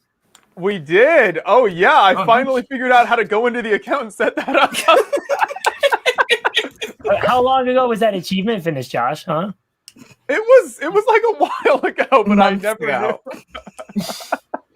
Most people are like, excited, posting like, "Oh yeah, we made an affiliate right today." They're posting their emails. Josh like 3 months later, "Oh yeah, no, I finally got that set up." No, what it was, so I tried to do it, but the tax info was complicated. We had a bunch of trouble. We couldn't figure out, because of the way that like the partnership LLC and all that stuff is set up. We'd had trouble getting that done. So I had to sit down and tackle it again and actually put in all the right info and make sure it lined up properly. So that was why I didn't do it before. But yes, we are now an affiliate. So we have whatever comes along with that, if that makes any difference to everyone watching on Twitch. Well, people can subscribe to your channel. You can see some people that have a cool badge that says first. So if you get to be one of the first, I think 25 people to sub to the channel, you'll get that forever, which is pretty cool. It's only 10, isn't it? Is it 10? Okay, I don't remember. Yeah, I think it's 10. But you have had a couple of subscribers during the course of the stream. Oh. I can't see the first subscriber, but I'm pretty sure they subscribed for 3 months. And then Deanna subscribed for that was B-Habs. So B-Habs subscribed for 3 months. Thank you, Deanna 7242 has subscribed as well for 12 months in advance. Wow, Deanna. Well, thank you to everyone for getting on board so quickly there. I guess that doesn't come through on the StreamYard chat, so that's why I didn't see that. No. Oh, okay. Wisconsin Lego Wiz has subscribed for 1 month. Thank you, Wisconsin. What am I? It's not even my channel. What the hell? Dan, I'm gonna speak. No, dude, I need. Yeah. Clearly, I don't know what I'm doing. Dan's a new Twitch hype man. Yes. Beyond the Brick. Yeah. Now I'm a moderator on the channel as well, but I'm lazy. So Dan, you can announce them if you.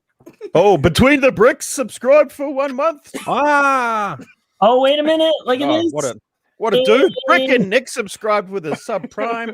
Thank you very much for subscribing with that prime. Brick and Nick, you can subscribe to any channel on Twitch, and you chose Beyond the Brick. Whoa, what a legend. Thank you very much for that subscription. And as a member on YouTube, Lost Dwarf. Hype Train level 1, 100%. Whoop, whoop. Man, we're killing it on Twitch. Man, forget this YouTube thing. And then I think the next thing is to come is emotes, right? Yes. Whoa. Wait a minute. Nord. Is it Nord? Nord Demand also subscribed with his Twitch Prime, or their Twitch Prime. And Deanna dropping the sub gift bomb with 10 gifted subs to Beyond the Brick. Thank you very much, Deanna. You are legendary. fueling the fire for the top 0.1% of all Lego content creators on the internet with the O'Hanlons. You know how many pickleball tournaments John's going to be able to fly to now internationally? Jeez. Okay, so our lucky recipients for the 10 gifted subs coming out at Masquerade, Lindis F54, Cranky Bricks, That's Lindsay. Andrew Ampharos, Isabel Louise, Chaser, Chaser the guy. the guy, yeah, sorry, because it's broken over 2 lines on my screen. I can't quite tell. It's hard to read. Echo Bricks, April B, London Montgomery, and AU Happier. No, AU Happer. And Deanna 7242. Dan, you're so good at this. We're just gonna appoint you official overlord of the Beyond the Brick Twitch streams. Cool. That's your title. You guys need to get some emotes up now. Yes, so you can actually do that for YouTube members too. So I'll get you in contact with a guy who can do some nice emotes that helped out Flynn. I can recommend someone. I have some people too, so feel free to hit me up if you need recommendations. Yeah. Thank you. We're always open to suggestions for cool things that people can, the audience can get involved in, even if I don't know how it works. Oh, sorry, is that Lindsay? It's Lindsay. It is Lindsay. Yeah. Also, not Linda. We got Jang My in bad. here. Apparently, you got to break the bad news about the affiliate rules behind the scenes. So I don't know what all that's about. Well, You'll be Jang, subscribed at tier 1. Jang, That's post-stream talk. Shh, we don't have hold to- on. No. Excuse. Can I get the full screen here real quick? Oh no. Sorry, Lindsay. Sorry. Jang Bricks, if you want to say something, we can get you the link. All right. Oh gosh. What was that? I'm just. I need a clickbait title for the episode. Let's go. Now we've got the drama started. You have to choose between us and Jang. Oh, okay. This is when we really get the viewers going. When you get the drama, right? Isn't that how it works? The interstream drama, absolutely. That's exactly. In lieu of a hot tub, we have to have drama between us and Jang. Jang, hold on. Check your Discord. Uh-oh. We're 43% on that level 5 hype train. I thought Jang was on the list now. Come on. How are He's there supposed levels to be on the list, but apparently he wasn't I supposed to be on the list. was gonna add him today, but we were keeping it small because of the designers, Brian. So this was a bad time. And I told Jang, like, hey, probably gonna be some, and he's like, oh no, I don't want to distract, because Jang Bricks is more important than designers at Lego. He's like, no, I'll take a step back real quick. Let me step back. Check your Discord, Jang. Come on. Savage. While Jang is checking the Discord, we've had another 10 gifted subs from Wisconsin Lego Wiz, rounding out that level 5 hype train. And our lucky recipients for the Wisconsin Lego Wiz's 10 gifted subs are 2 kids. God, this is hard to read. 2 kids. This is hard to more. Man, do you want me 2 to kids and a mortgage. Oh, 2 kids and a mortgage. Oh no, I've got 3 in a mortgage. It didn't make sense to me. Don't make us have Nick take over for you, okay? Nick's got a better voice. It's probably a better thing. Stormy Sky, sound right. The cheese McWaffles? That's an American thing, surely.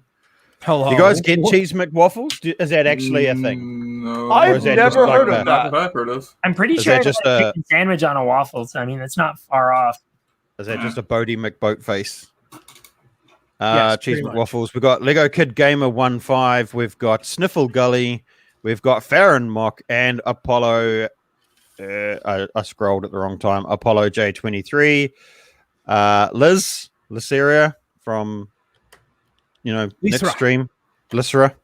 And Agent Prometheus. And what I Man, want you to say, guys are going to get cranking up into the 50 bloomin' subs on your first stream, which means you can unlock 5 emotes. So get to work, lads. Get to work. what I've noticed, Dan, is that all these people that are subscribed right now are the regulars across the entirety of the brick building community on Twitch too. So shout out to all the people watching. Thank you, people. Thank you. We appreciate it. I'm gonna go rip off Nick's idea and make a wall of bricks where I write people's names on it. A lot of people have done that. Don't worry. Do a heart. He'll be Do a like heart. the 30th person. Don't worry. Because I'm so original. No, I encourage everyone to find an awesome way. Why not? Oh, that love for the community. And yes, Beth, I am aware. I sent it to Jang's Discord, not his email. Not his email.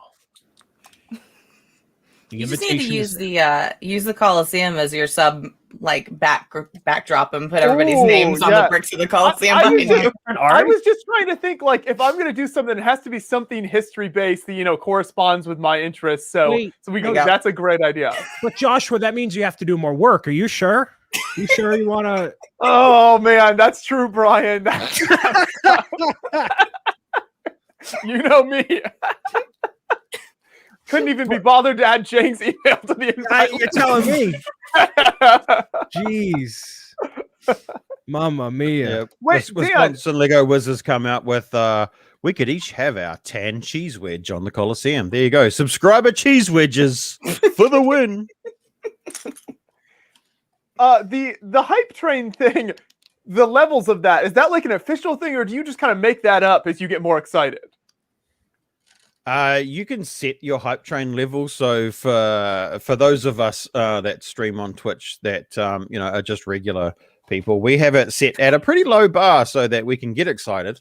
But you can, because you are next level, being beyond the brick, you could probably set that up at that high bar. And no, it's just one of those things. There's presets. You can set it for easy, medium, hard, whatever.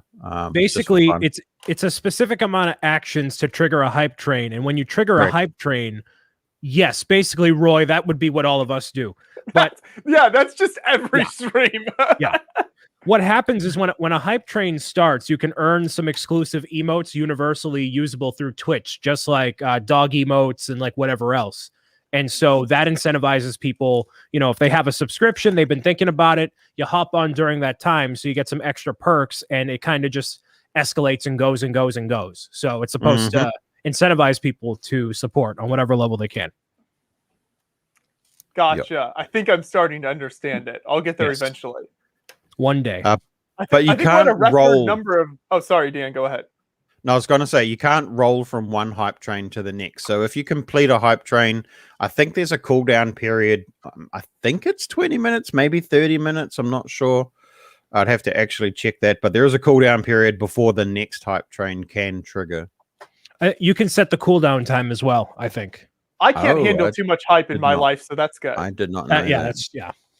Also, is this Jane's face? Yes, Jane is on Twitch. That's pretty sweet. And so what he does is every time somebody either has bits or a sub or whatever, he adds a pink cone. Why am I explaining this? Jang, where are you? What are we doing? Jang. No, I asked Jang to explain the pink cone thing to me last time he was on, and he wouldn't. He refused to. Said if I don't know what it is. Wait. Pink cone is pink cone. That's it. It doesn't need an explanation. See? And so now I'll never know. Is that a tier 2 or tier 3, Deanna? That Jang's face. He needs to Jang needs to sort it out and get the rest of his emotes up there as well. I'm pretty sure we've unlocked all 5 for him too. Come on, Jang, sort it out. Big time streamer. I don't know. No, to fit with the military history, interest that I have, our emotes will all be like ranks, and that's how you have to move up through them. That's kind of what it is. You can do that. You can do that for your sub badges. So each month you get a new sub badge. So you've got 1 month, 2 months, 3 months, 6, 9, and 12. So that would be perfect for your military ranks. You could have, there we private, corporal, sergeant, staff sergeant, warrant officer. There's the 5, and then maybe a lieutenant, or you could go the officer ranks. Second lieutenant, captain, major, colonel. Just laying out our strategy for us, Dan. Mate, I'm your guy.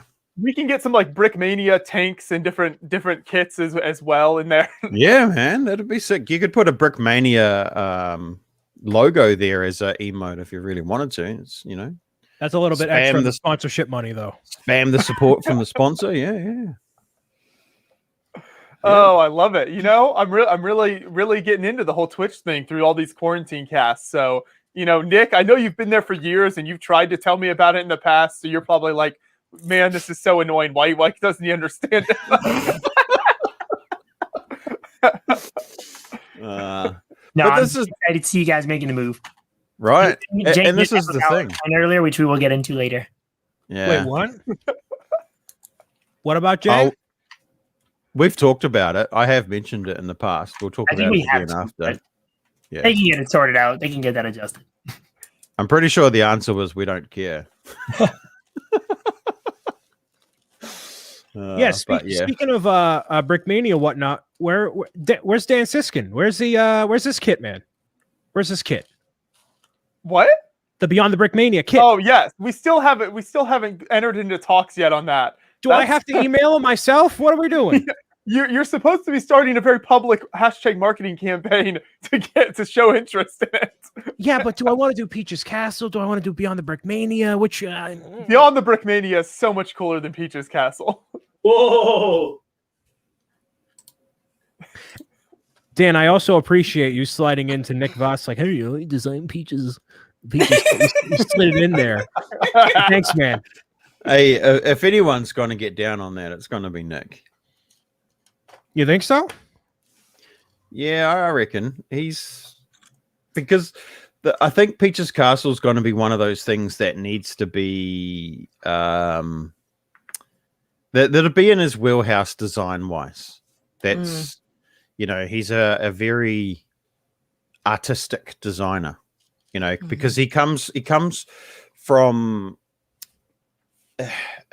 he's artistic in himself, and that's how he became a Lego designer. He didn't have any qualifications in toy design or graphic design or any of that sort of stuff. You know, he's done IT and whatnot, but he's just an artistic person, and in the way that he expresses himself is very artistic and very art style.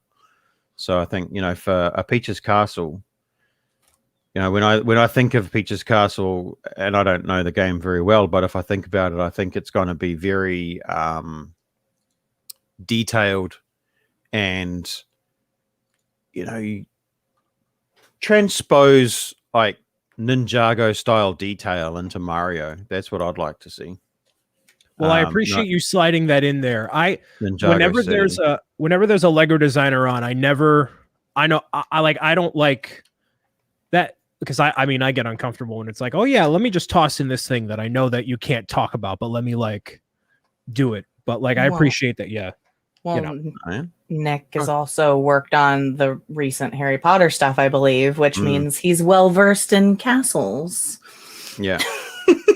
Yeah, That he would be did cool. the Harry Potter play sets. So yeah. It's good stuff. Let me give y'all an update here real quick I'm building a smaller section just to kind of break it up. And I'm getting all these messages on Discord from people. Yes, I'm fully aware about the thing. Okay. So this is what I'm messaging you about that. There you go. So I'm doing a blank section here. So I think I'm going to take Nick's advice. I'm going to keep this blank just to keep the contrast there, because I'm already liking how it looks. So this is what I'm working on right now, just for context. And I plan on doing this for all the different sections as a reoccurring thing. You know what would be good though? And in one of the bigger blank sections, a nice big Bricks O'Brien logo. You know, I thought about pretty much there, Brian. Like, you can't even deny this. The Keat orange isn't quite like, I have actual yellow, but I do have the Marilyn Monroe set I could pull from. But all I hear is excuses. Okay, well, let me. You're never going to achieve anything with that attitude, Brian. Yeah, I know, Joshua. I need to build up my self-esteem. This is a reoccurring issue. I'm fully aware. No, I'll get there. We'll see. And I love that I publicly called out Jang, and now he's nowhere to be seen. He was Is scared. that like a recurring thing with you two? No, so now we've declared peace. There is peace in the kingdom. This doesn't feel like peace to me. It's peace. I assure John you. and I spent so many years building up our relationship with Jang, slowly visiting him all the way out in California, being very meticulous and patient, and then you just come in and it all implodes. You have to publicly call people out to get what you want. That's the only way things happen on the internet. Don't you know? Clearly. No, but Yeah. I was very happy the other day watching him build the Nintendo Entertainment System finally after all this time.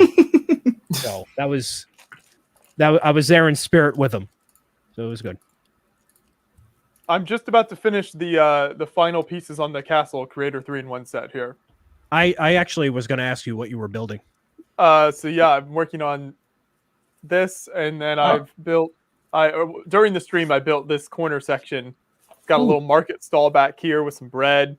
I love Lego food pieces, like the bread, those apples, just everything like that is so cool. I love those pieces. Those have always been one of my favorite things. Like, they're just the cute, tiny pieces that are meant to look like real things. That's great. Do we want to talk about some Lego happenings that have been around the internet while you're finishing that up and doing stuff? Or like, I don't know where people are at on time. I know Nick usually bails out because he usually has something better to do, but you know. I can stay for another 20 minutes or so. So I'm down for whatever Lego news coverage you want to do. Let's tackle the news. We need like a news. The news. Something.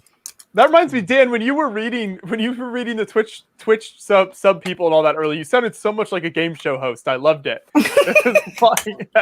Okay, so yesterday I trialing. Okay, this microphone. It's the microphone. Right? I was going to say the microphone. That's what it is. And you've had this weird looking speaker looking like microphone for decades, and I can hear every move you make on the table, the thuds and the pieces. And now with this, you sound like you could be on NPR, like announcing the world news. Like, you got to keep it. I tell you, it's like an overnight change. You get a microphone in front of your face, and all of a sudden something flips in your head, and you're like, "Hey, I'm a DJ." I don't know what it is, but it is. It's happening. It's a thing. It's Don't let it get to your head. It already has. That's way too late. You know. Yesterday, I'm all over this thing. I can't get enough of your love, baby. Oh, that's what it is. Right. That was DJ all Dan. Brian's doing. Oh, Okay, man. Brian's fault for that one. DJ Dan in the house. Well, now I'm sorry I brought it up. Go ahead, Brian. What were you going to say? No, I was just saying he sounds like he could announce bedtime magic on Magic 106.7 with that sort of voice. It's perfect. Finally going to get left off the email list. And before you ask, that is an actual radio station and show in Boston, Bedtime Magic with Dave and Alan Boucher on Magic 106.7. That's an actual show. And he does Of course. He talks just like this, and he introduces Boston to the bedtime hits. So it's all super boring, like to make you go to sleep. Yeah. Wow. Okay. Cool. I It's thought like I was doing better than ASMR that. radio. But, Yeah. all right. Okay. No. Dan, you got a new gig. Oh, being the super boring person. Okay. No, it's sensual. It's mood. It's it's when you say "can't get enough of your love," it hits. Brian, this is getting worse. Well, you know what? I'm going back to the old microphone. I prefer. We're at 42 Twitch viewers. That's by far the most we've ever had on Twitch. 46. We're crushing it. We're crushing it. Let's go. I think we can hit 50 viewers. Everyone go over to Twitch. Achievement, isn't it? And Deanna7242 with a gifted sub to Vision Bricks. Welcome to Twitch, Vision Bricks. We're glad to have you here. for the subscription to Kirk Wilson Vision Bricks. It's greatly appreciated. Kirk Wilson, who never goes on Twitch unless he gets bullied by Brian to watch his streams. Thank you very much. What the? I'm on Twitch. I just No, you're don't not. use my- No. I don't use my actual Vision Bricks account much because I didn't really have much to watch. Uh-oh. Effect. Wow. Super secret. Please Kirk's keep your running hands around. inside the car at all times. We all know who Kirk is on Twitch. We just don't know who he is actually Kirk. Oh boy. Kirk has a Yeah, no, burner. I exactly. I mean, I could stream if I wanted to on Twitch. I just haven't really thought about it yet. And So, that's where it's at. do the building. It's very complicated, Kirk, so be careful. I think the only complication for me is like remembering to unmute my mic or unmute like desktop audio when I'm like streaming something, and then people will be like, "Hey, so you're talking, but we can't hear the thing that you're listening to or like playing." I'm like, "Oh, It happens all the time. That's normal. I do that every week. Like, Yeah, that's like normal, that's like the main 5 years thing in, for and me. I still mess this up. Don't worry about that. But see, over on Twitch, people don't care. They're just like, "Hey, you're mute," and you're like, "Ha ha, mute! What an idiot!" And then they just carry on. On YouTube, they're like, "You're mute, you idiot, you Exactly. stupid! You shouldn't be on true. YouTube." Yeah, Worst streamer exactly. ever. it's a different life over here. I'm telling you, Twitch life. It's life, baby. Have I ever showed you guys the bonsai tree that Nick made when No. he was here? Whoops. Okay, so Nick Vass came to visit and we did a stream, and I had 2 of the Lego Ideas fossil sets. And so we decided we would do a bonsai build challenge. And this was the one that Nick came up with. And as you can see there, he even represented the bones of Unikiwi. So that's Nick's bonsai tree. Now you judge for yourselves which one you think is better, but it better be mine. Whispers it quietly. This Ooh, is mine. Oh, very different approaches, but yeah. not gonna lie, there's something that feels bonier about Dan's. Right, and you know Agreed. what? Also, my one is a little bit more stable. This one here. Don't, Yeah. Wait, Dan. Daniel, Not- are you what? are you insulting the work of a Lego design? What? Well, It's you an know, insulting, just comparing. I'm just saying. More often than not, I have to pick this one up because it's a little. See, it likes to twist a little. Okay. Anyway, Well, his it's has more playability, Dan. oh, well, this is true. This is true. So this is my Nick I- originals. And doesn't Nick's have a Unikitty skeleton head on the top, so that wins all day. Jang Right. has You want Jang that has to win, decided. You want that to lose. Something that represents Unikitty dying or Unikitty dying? Oh, Oh well, we all Man, turn you- to bones one day. We're up to 46 Twitch viewers. We only need 4 more to hit 50. You know Ah, what? crushing Hey, you know what would bring us over to 50? If we got a boost from a true professional live streamer. I'm already here, Brian. yeah, Brian, saying that we're not already here because I'm pretty sure you got 4 of the top Oh, boy. Twitch streamers right here. Come on, Jang, get in here. Seriously. Typed in chat. He's still watching, so he has no excuses now. That's right. We right. need you, Jang, to put us over the top, okay? Your numbers will do it. Your numbers will do it. We need you for the clout. Come on. That's right. Oh, boy. Dragging him in for the clout. That's how you got to do it, you know? No, it's not how you got to do it at all. I need to get one more section. All right. Hey, wait, what Lego news was there to talk about, Brian? Oh, yeah, we got sidetracked. Oh, for Lego news? Mhm. Yeah. What is that what we're here for? Oh, all right. Let's see. There was only one other set announcement that came out last week that has been covered extensively by other members in the Lego news space. Let me pull it up if I can find it here from Brick Set. Something that we haven't talked about though on the show previously is a set called Everyone is Awesome. That came out just a couple of days ago. I'm sharing my screen if you want to toss it up there. Review by Brick Set. So it's set number 40516. Everyone is Awesome. It is to pay homage to the LGBTQIA plus community and meant to be a display piece in the form of representing all the different colors of the various colors of the flag that it represents, including a bunch of different monochrome minifigures to put on your display that are not designated by gender or anything else. They're all blank and introduces many new hair colors or hair molds in different colors and lots of just interesting monochrome pieces. So across the board, it's an incredible message and incredibly thoughtful of Lego to make a set like this, and especially considering just the display piece in general is beautiful. All the different parts that are in here, it's excellent. I know that Dan received a copy for review. He has it on display right there, and it looks awesome. You'll hold it up there again, Dan. Nice. So Dan did release a review video of it recently. So if you want to talk about, just because you talked about it a lot, but what you thought of the set briefly, since you have it on hand. Well, the set itself it's relatively straightforward. It's easy to build, obviously.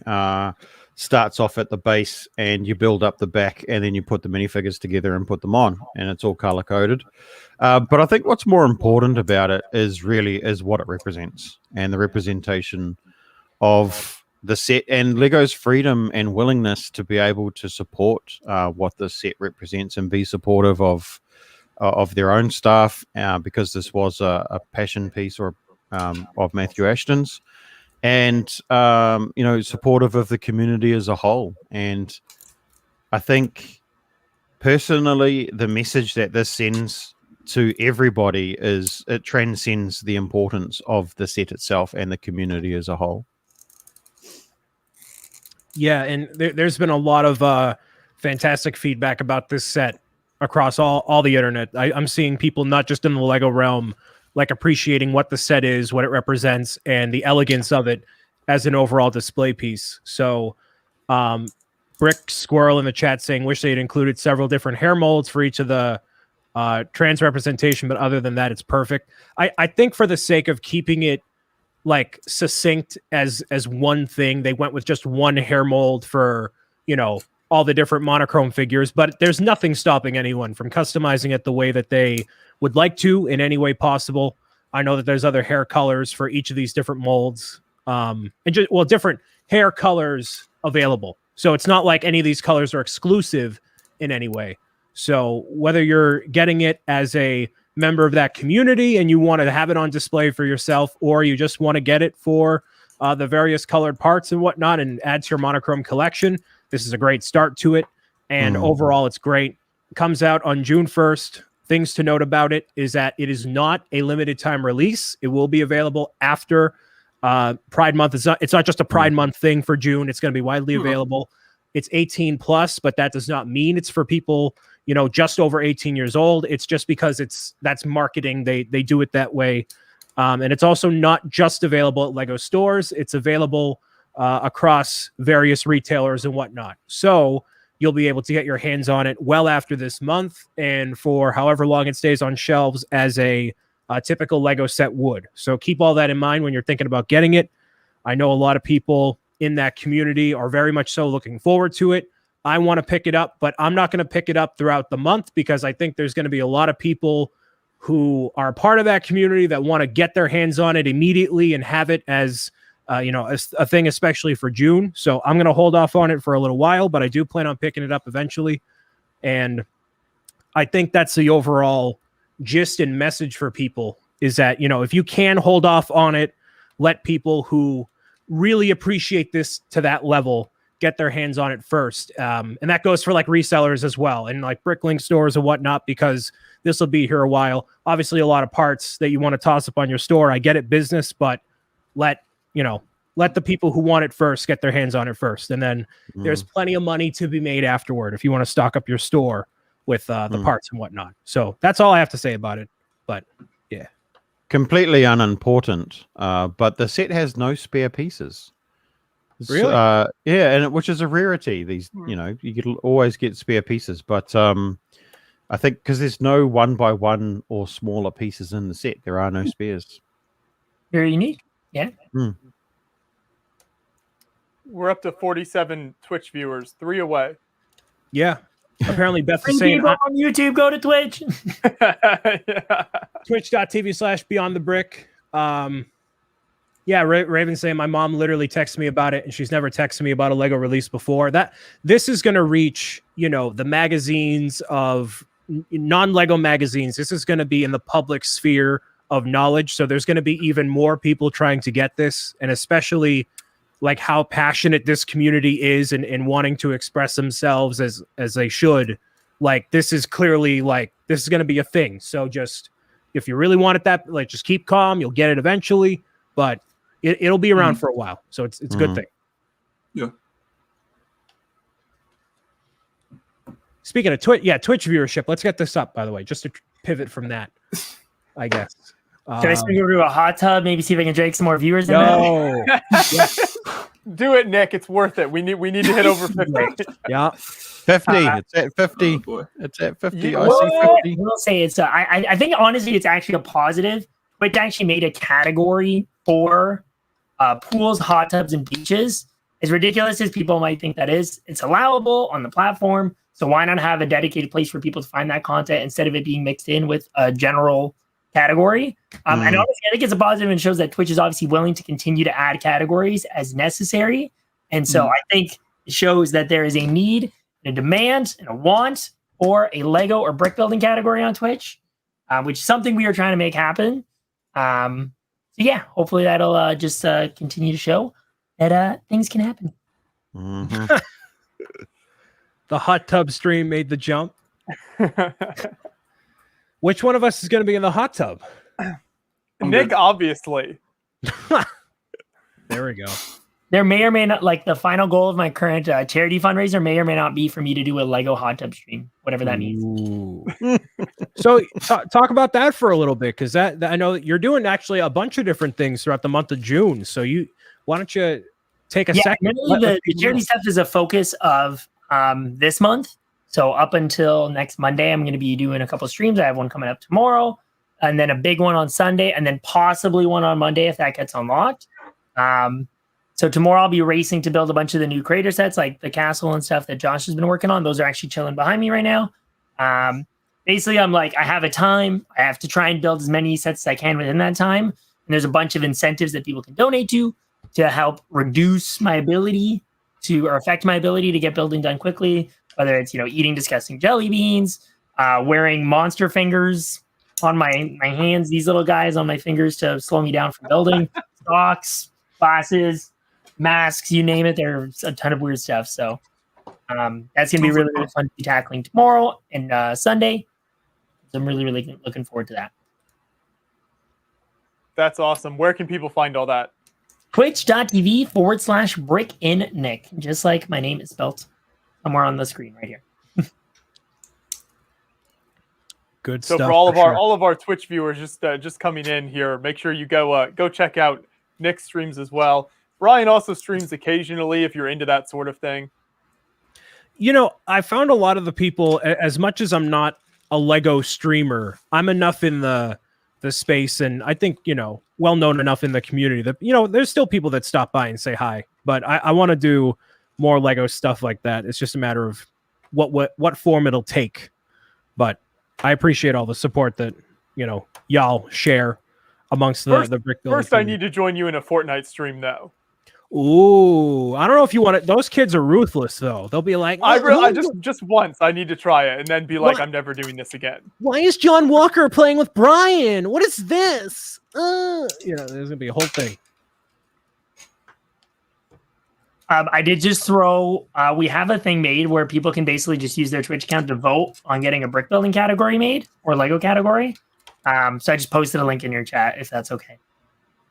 Sounds good. Let's do it. So this stream, is there a category that our stream is in right now? Because I don't think we've ever put it in one that I'm aware It's in of. talk shows and podcasts, which is fair. Podcast. Oh, okay. Yep. So That's a fair enough one to be in. Yeah, if there ended up being a Lego brick building category, this would probably go under there. I think basically any Lego type content should be in the brick building category. Yeah. Because right now, one thing that really sucks about brick building on Twitch is you have to know that the tag exists basically in order to kind of help people find you. Otherwise, people will end up typically in just chatting because that's their first go-to because it's a generic catch-all. Some people do makers and crafting, which makes a lot of sense because the Lego bricks are in the graphic for it and it is intended for that. And then I do use art just because what I do is a little more unique and more art-like sometimes. But I always keep sets to makers and crafting, but it'd just be nice for one central place where there's no question that this is where you should be. All right. I So tend to stream in just chatting. Just chatting seems to get a heck of a lot more traffic through. And I originally thought that streaming and just chatting would end up with a whole bunch of trolling, which I was kind of hoping for because I find that quite fun sometimes. But sadly, I've been disappointed. There's been very few. Actually, I still don't have any trolling issues on Twitch. So just chatting works as well. Thank you, Brick Squirrel, for saying, Brian, your banter was what drew me and hubby back in, to be honest. Well, glad I could provide the laugh. That's why we keep him around and pay him the big Dunkin' gift cards. Big Dunkin' gift cards, yes. I finished the green line now. So I got like how many more left? 3? Yep, 3. All right, so I have 3 lines left, but I will not build those. I'm going to save that for later on today. Nice. Yeah.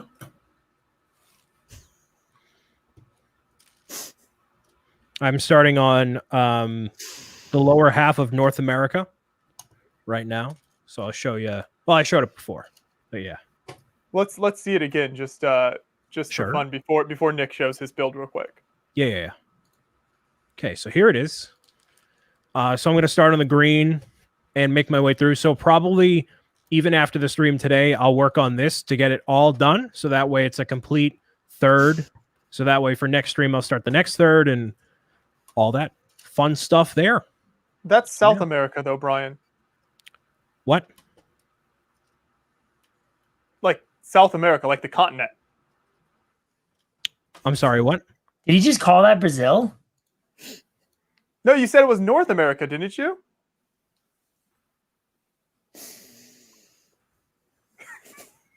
You should have sent this to Kirk. That's what you should have done. Oh boy. I mean, actually, here's the thing, though. I think if I was to even build that, it probably would go to my mom in the end because she is a teacher, so she does enjoy that type of stuff. This is gonna sit in my office. Well, you should have sent that. Oh, well. Yeah. Wait, is that really what he said, Jang? Lower half of North America? What? Jang is a coward for not showing up in the stream and giving me shade himself. Josh, I think you need to kick him out. I think Brian needs to go. Get Jang in here. Obviously knows something about it. In his defense, geography can be confusing, you know. I remember the first when we sat down with Andreas one time and we were talking about in 2019 when we went to all 7 continents, and he was convinced that there were 8 continents somehow. And we like, there was this map on this wall at this restaurant we were in, and he like went over to it and started counting them up. Somehow, I don't know if they teach things differently in Germany or what, but he was convinced that was the number. that compound education doesn't get him too far, you know? That's true. Brian proving why the stereotype people in the U.S. don't know geography exists. Okay, cool. Relax. Okay, you don't have to. People learn new things every day. It's okay. I think I called this the latter half of North America a few times. I think I remember hearing you say that like while the designers were on, and I was like, oh well, he must just be talking about like some other part of North America or something. He was just building on Mexico or whatever. No big deal. Wait, Mexico is North America. Yeah. Yeah. Okay. Right. It is. It's the lower part of North America. Okay. All right. Just making sure. All right. We're good. Anyway, so Lego says, who likes those, right? Hey, Daily Bugle. Yeah, so I'm working on the Daily Bugle. I have been not stickering it. I'm not going to lie. I'm definitely feeling the impact of the lack of stickering here. It's very noticeable. But I will say the way they integrated this part to be removable is really clever. It comes off really cleanly off the build. And then it's basically finished out the office I was working on last time. Got a really cute little like side counter kitchen going on. I'm trying to get that centered on the camera. The coffee maker is really cute. Little tray of donuts.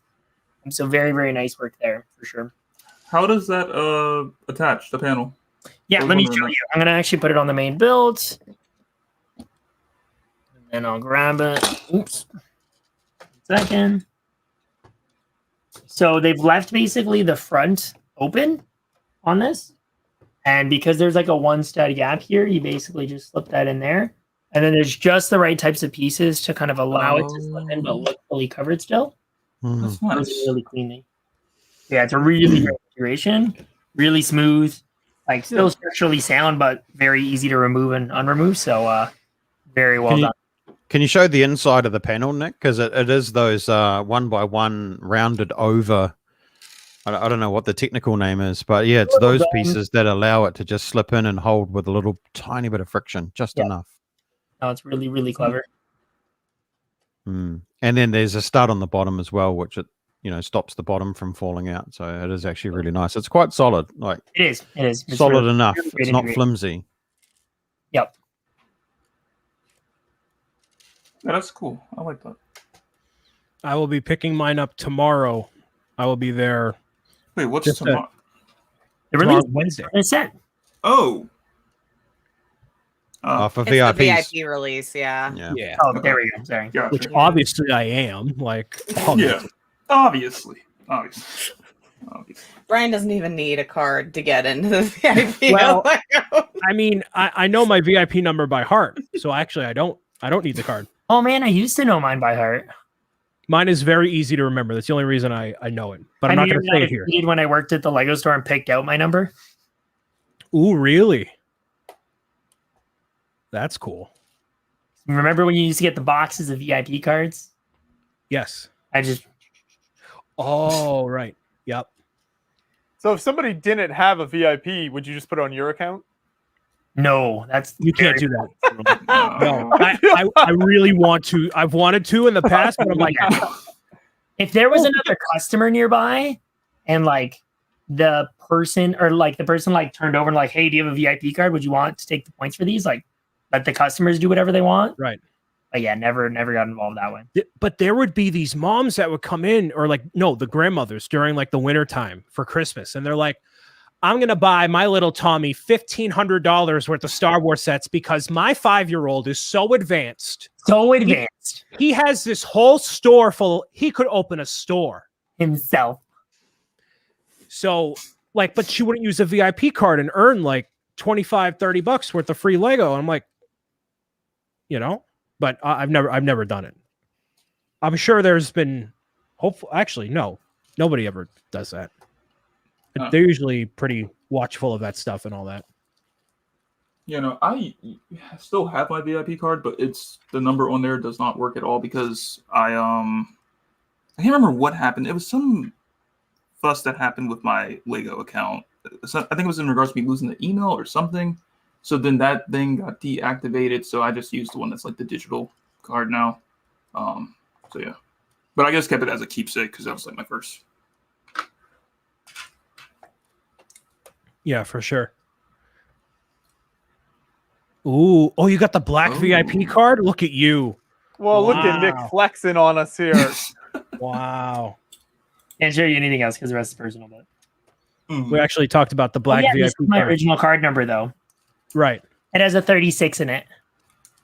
Nice. That's all that mattered to me.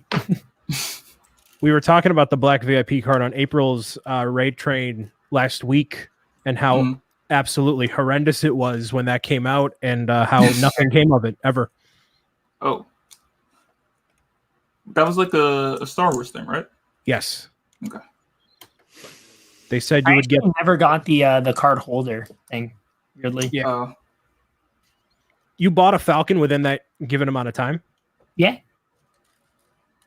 It was actually it ended up releasing in stores on my actual birthday, and I got up at like 5 a.m. to go get it. Oh, nice. And then I didn't build it for like 4 months.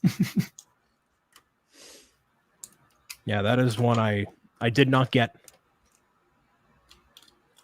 I enjoyed building it on the 24-hour live stream a while back, but I didn't. No need to hold on to it. No, yeah. Yeah, speaking of the 24-hour stream, I wonder what the colossal set would be this year for that. Who knows? We'll have to wait and find out. There's always something worthwhile to build, though. Oh, yeah.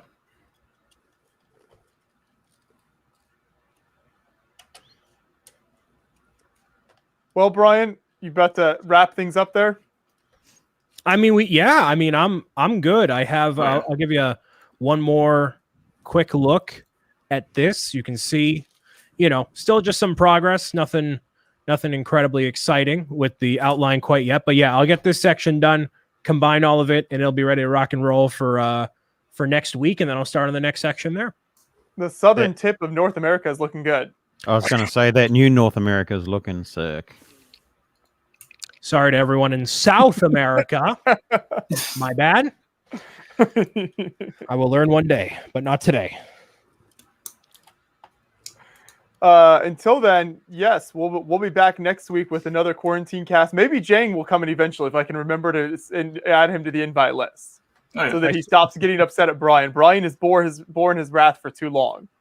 I certainly hope you do. It'll be another action-packed week, featured on YouTube and Twitch, whichever you would like to watch on. As we reach our tentacles into the Twitcherverse, as they say. I'm pretty sure that's an actual thing. Oh boy. The tendrils. 6 Spud Hill Farm. I'm pretty sure New Zealand got 6 studs. It did, yes. 1 for each New Zealander. Until then, we will see everyone